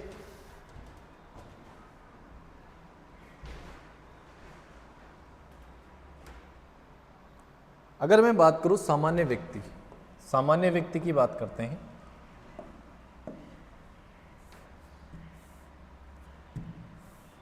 सामान्य व्यक्ति की बात करें, सामान्य व्यक्ति का जो निकट बिंदु होता है, निकट बिंदु वो होता है 25 सेंटीमीटर। कितना सेंटीमीटर होता है, यानी 25 सेंटीमीटर की तक पास में लेकर अपन उस वस्तु को देख सकते हैं, इससे ज़्यादा। ये तो क्या होता है, निकट बिंदु। और दूर बिंदु जो होता है वो क्या होता है, अनंत, अनंत होता है। क्या होता है, अनंत। अब यहाँ क्या बोला है कि एक 14 वर्ष का विद्यार्थी श्याम पटल पर लिखे हुए 5 मीटर की दूरी से साफ नहीं पढ़ पा रहा, यानी 5 मीटर की दूरी पर रखी कोई वस्तु उसको सही नहीं पढ़ पा रहा, यानी निकट रखी हुई वस्तु।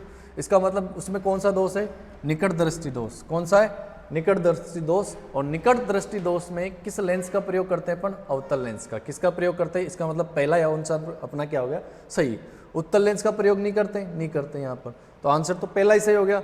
दूरदृष्टि दोष, दूरदृष्टि दोष में उत्तल लेंस का प्रयोग करते हैं। किसका प्रयोग करते हैं, उत्तल लेंस। ठीक है, आगे बात करते हैं, अगले प्रश्न की ओर चलते हैं आगे। यहां पर एक चित्र दे रखा है, प्रिज्म दे रखा है। प्रिज्म के अंदर सबसे पहले यहां पर जो है सफेद प्रकाश, क्या दिख रहा है, सफेद प्रकाश। यहां से सफेद प्रकाश प्रवेश कराया जा रहा है इस प्रिज्म के अंतर्गत। क्या बोला है कि निम्नलिखित में से स्थिति को ध्यान में रखते हुए निर्गत किरण या किरणों के बारे में क्या कहा जा सकता है। यानी जो निकलने वाली किरण है वो कौन सी होगी, निर्गत किरण वो कौन सी होगी, ये बताना है इसके अंदर। तो निर्गत किरण कौन सी होगी इसके अंदर बताइएगा आंसर। 72 का आंसर बताइए, 72 का आंसर बताइए जल्दी, कौन सी होगी। तो यहां पर देखो कौन सी किरण प्रवेश कर रही है, यहां से सफेद। कौन सी किरण प्रवेश कर रही है, किरण सफेद। तो आंसर भी क्या होगा इसका, सफेद। सफेद प्रकाश यहां से निकलेगा, यानी जो निर्गत किरण जो होगी वो कैसी होगी, सफेद होगी, वाइट होगी। कैसी होगी, सफेद या वाइट। कैसी होगी, सफेद या वाइट होगी, यानी जैसा प्रकाश डाला वैसा निकला। अगला क्वेश्चन है कि उत्तल लेंस की क्षमता होती है, लेंस की क्षमता बोला है यहां पर। अब यहां पर उत्तल लेंस से संबंधित बोला है कि उत्तल लेंस की क्षमता होती है। उत्तल लेंस की क्षमता कैसी होती है, धनात्मक होती है, ऋणात्मक होती है, या शून्य होती है, या अनंत होती है। तो उत्तल लेंस की क्षमता जो होती है वो कैसी होती है, ऋणात्मक, धनात्मक, या शून्य, या अनंत होती है, बताइएगा आंसर। 73 का कैसी होती है उत्तल लेंस की क्षमता, धनात्मक। कैसी होती है, धनात्मक होती है। कैसी होती है, धनात्मक। अगले क्वेश्चन की ओर बढ़ते हैं। सामान्य दृष्टि वाले युवा वयस्क के लिए निकट बिंदु दूरी क्या है। अभी बताया था थोड़ी देर पहले, निकट बिंदु दूरी यानी कहां तक पास में लेकर उसको देख सकता है। तो यहां पर बताया था हमने 25 सेंटीमीटर। कितना सेंटीमीटर, 25 सेंटीमीटर। आंसर क्या हो जाएगा, ऑप्शन सी। अगले क्वेश्चन की बात करें, अगला क्वेश्चन है कि खाद्य श्रृंखला के अनुसार मनुष्य होता है। मनुष्य क्या होता है बताइए। अरे उत्पादक के अंदर तो क्या आ जाते हैं, उत्पादक के अंदर आ जाते हैं हमारे जो हरे पेड़ पौधे होते हैं।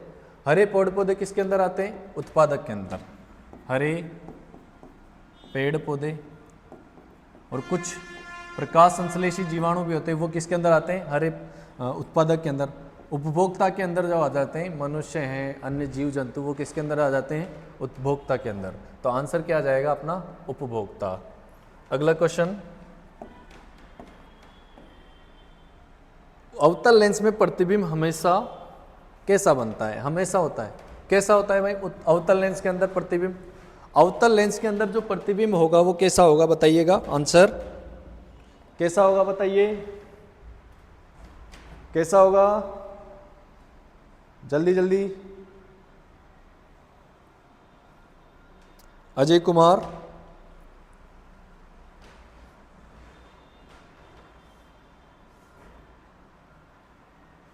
अजय कुमार बताइएगा कैसा होगा प्रतिबिंब, कैसा बनेगा प्रतिबिंब।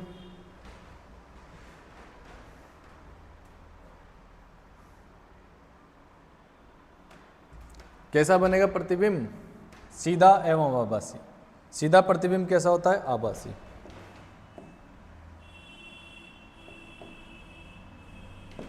सीधा बनेगा, कैसा बनेगा, सीधा। और सीधा हमेशा क्या होता है, आभासी। सीधा कभी भी वास्तविक नहीं हो सकता।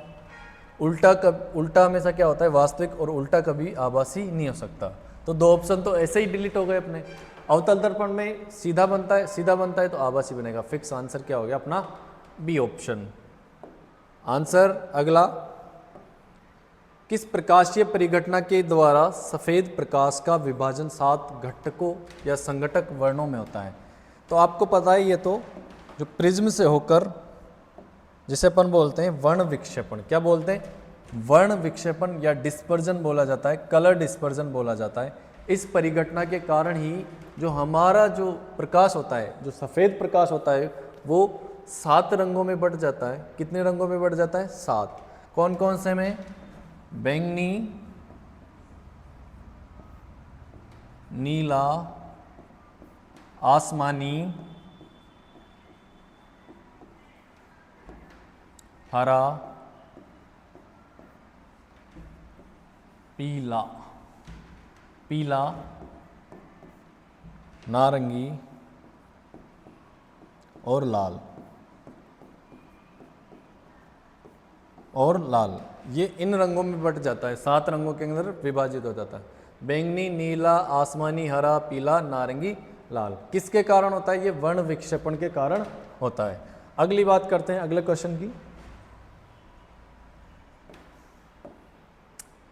सामान्य मानव नेत्र के लिए दूरबिंदु, दूरबिंदु अभी बताया था कितना होता है, दूरबिंदु अनंत होता है। कितना होता है, अनंत। जो दूरबिंदु होता है वो क्या होता है, अनंत होता है, इनफाइनाइट होता है। क्या होता है, इनफाइनाइट होता है दूरबिंदु। अगले क्वेश्चन की ओर बात करते हैं। अगला जो क्वेश्चन है, एक खाद्य श्रृंखला में निम्नलिखित में से सर्वाधिक संख्या किसकी होती है। यानी जो सबसे ऊपर होगा वो क्या होगा, सर्वाधिक होगा। सबसे ज़्यादा संख्या किसकी होगी, जो सबसे ऊपर होगा। और सबसे ऊपर क्या होता है खाद्य श्रृंखला के अंदर, अपघटक या डिकम्पोजर। क्या होते हैं, अपघटक या डिकम्पोजर। डिकम्पोजर, अपघटक या डिकम्पोजर क्या होते हैं, सर्वाधिक संख्या में होते हैं। सर्वाधिक संख्या किसकी होती है, अपघटक की होती है। उत्पादक सबसे कम होते हैं, फिर उससे ज़्यादा उपभोक्ता होते हैं। उपभोक्ता से सबसे ज़्यादा क्या होते हैं, अपघटक। जो किसी लेंस की दक्षता निम्न संबंध से दी जाती है,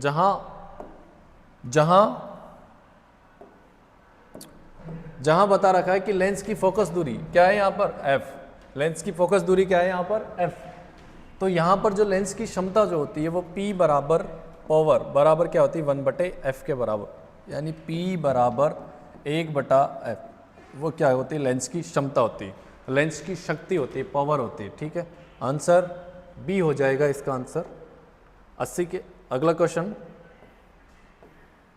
अगले क्वेश्चन में क्या है कि निम्न में से श्वेत प्रकाश का कौन सा वर्ण, यानी कौन सा कलर, श्वेत प्रकाश का कौन सा कलर वर्ण प्रिज्म से न्यून विचलित होता है, यानी सबसे कम विचलित होता है। कौन सा कलर विचलित होता है भाई, सबसे कम, बताइएगा कौन सा कलर विचलित होता है सबसे कम।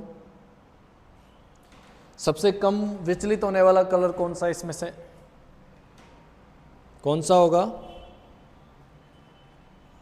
कौन सा होगा,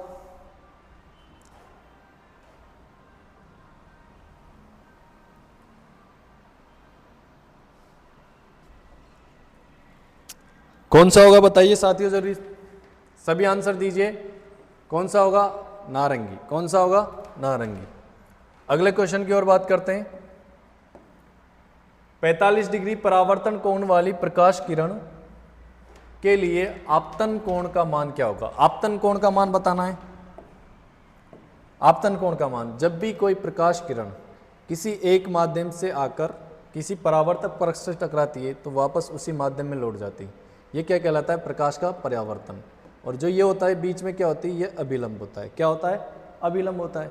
अब इसमें क्या बोल रहा है कि जो परावर्तन कोण वाली वस्तु, ये जो परावर्तन कोण का मान है वो कितना है? 45 डिग्री। और परावर्तन कोण वाली प्रकाश किरण के लिए आपतन कोण का मान होगा, यानी इसका मान दे रखा है यहाँ पर, किसका? परावर्तित किरण का मान दे रखा है, परावर्तन कोण का मान दे रखा है। अब परावर्तन में क्या होता है कि आपतन कोण जो होता है वो हमेशा परावर्तन कोण के बराबर होता है, यानी ये 45 है तो ये भी कितना होगा? 45 डिग्री। कितना होगा? 45 डिग्री। आंसर हो जाएगा ए, आंसर हो जाएगा ए। फिर इसमें आपतित किरण, परावर्तित किरण और अभिलंब तीनों एक ही तल में होते हैं, ये इसका क्या है? नियम है। परावर्तन के 2 नियम ध्यान रखने हैं तुम्हें। कौन कौन से? पहला नियम क्या है कि जो आपतन कोण होता है वो परावर्तन कोण के बराबर होता है। दूसरा नियम है आपतित किरण, परावर्तित किरण और अभिलंब तीनों एक ही तल में होते हैं। आंसर क्या हो जाएगा अपना? 45 डिग्री। आंसर। अगले क्वेश्चन की ओर बढ़ते हैं। अवतल लेंस द्वारा उत्पन्न आवर्धन सदैव होता है। आवर्धन की बात कर रहे हैं, मैग्निफिकेशन। किसकी बात कर रहे हैं? आवर्धन या मैग्निफिकेशन। जो अवतल लेंस होता है उसका जो आवर्धन होता है वो 1 से कम होता है। किससे कम होता है? x से कम। इसका जो सूत्र होता है वो ध्यान में रखना है, आपको देखना है। आगे बात करते हैं। छोटे द्वारक के लिए छोटे द्वारक के गोलीय दर्पण के लिए वक्रता त्रिज्या r, वक्रता त्रिज्या r, वक्रता त्रिज्या r तथा फोकल दूरी f के बीच संबंध है। f यानी वक्रता त्रिज्या r और फोकस दूरी के बीच क्या संबंध है? तो ये जो संबंध है वो क्या है बताइएगा। 84 के अंदर आंसर दीजिएगा कि फोकस दूरी और वक्रता त्रिज्या r के मध्य क्या संबंध है, बताइए, जल्दी से बताइए, जल्दी से बताइए आंसर। समाप्ति की ओर आने वाले हैं, जल्दी जल्दी आंसर दीजिए, प्रश्नों की समाप्ति होने वाली है।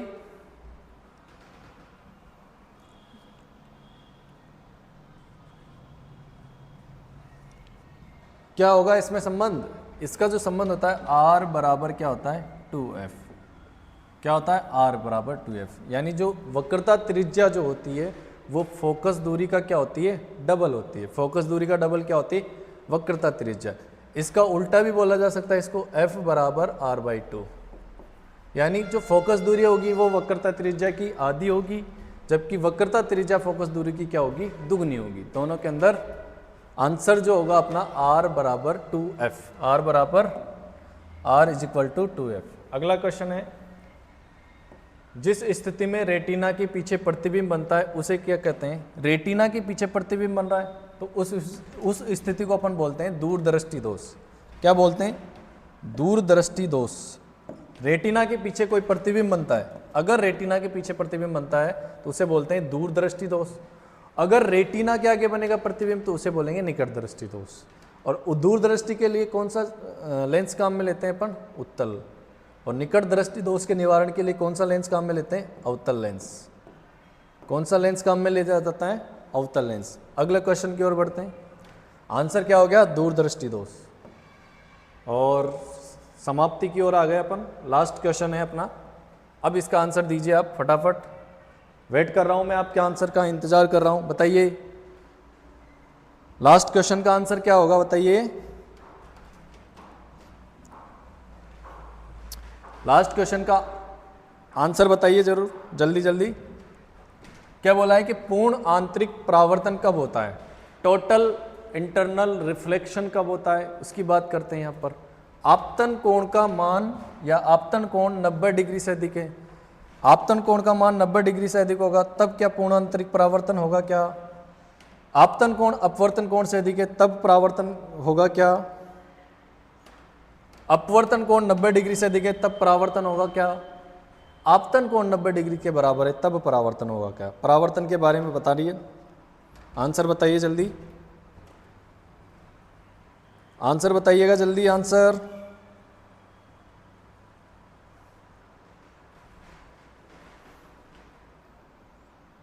आंसर क्या होगा? आंसर हो जाएगा कि आपतन कोण जो है, आपतन कोण, आंसर जो हो जाएगा अपना आपतन कोण या अपवर्तन कोण जो होगा, आपतन कोण नहीं होगा, अपवर्तन कोण क्या होगा? 90 डिग्री से अधिक होगा। 90 डिग्री से अधिक होगा तभी क्या होगा? पूर्ण आंतरिक परावर्तन की घटना होगी।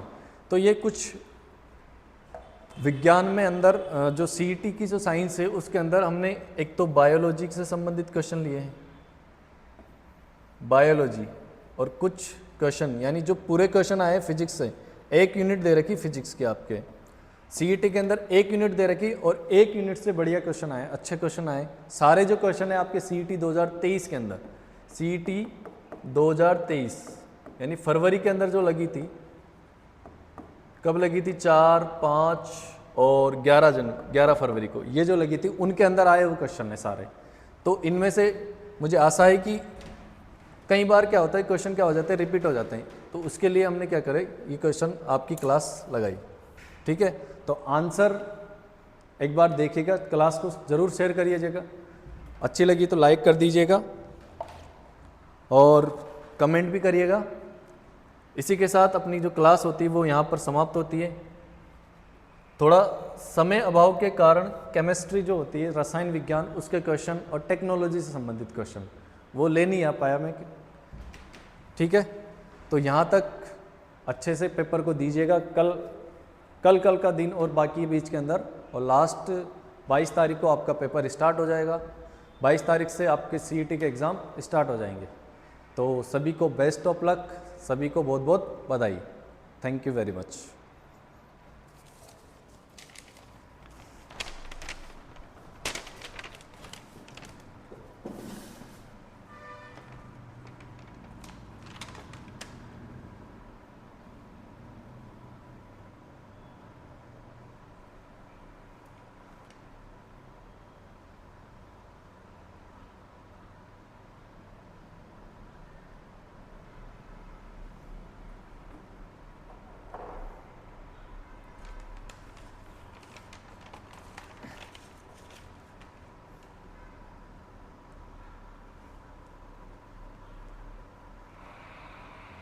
आंसर बताइएगा जल्दी, आंसर।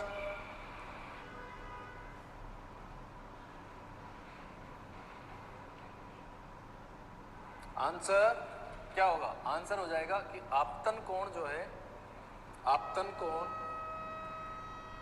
आंसर जो हो जाएगा अपना आपतन कोण या अपवर्तन कोण जो होगा, आपतन कोण नहीं होगा, अपवर्तन कोण क्या होगा? 90 डिग्री से अधिक होगा। 90 डिग्री से अधिक होगा तभी क्या होगा? पूर्ण आंतरिक परावर्तन। इसी के साथ और लास्ट 22 तारीख को आपका पेपर स्टार्ट हो जाएगा। 22 तारीख से आपके सीईटी के एग्ज़ाम स्टार्ट हो जाएंगे। तो सभी को बेस्ट ऑफ लक, सभी को बहुत बहुत बधाई। Thank you very much.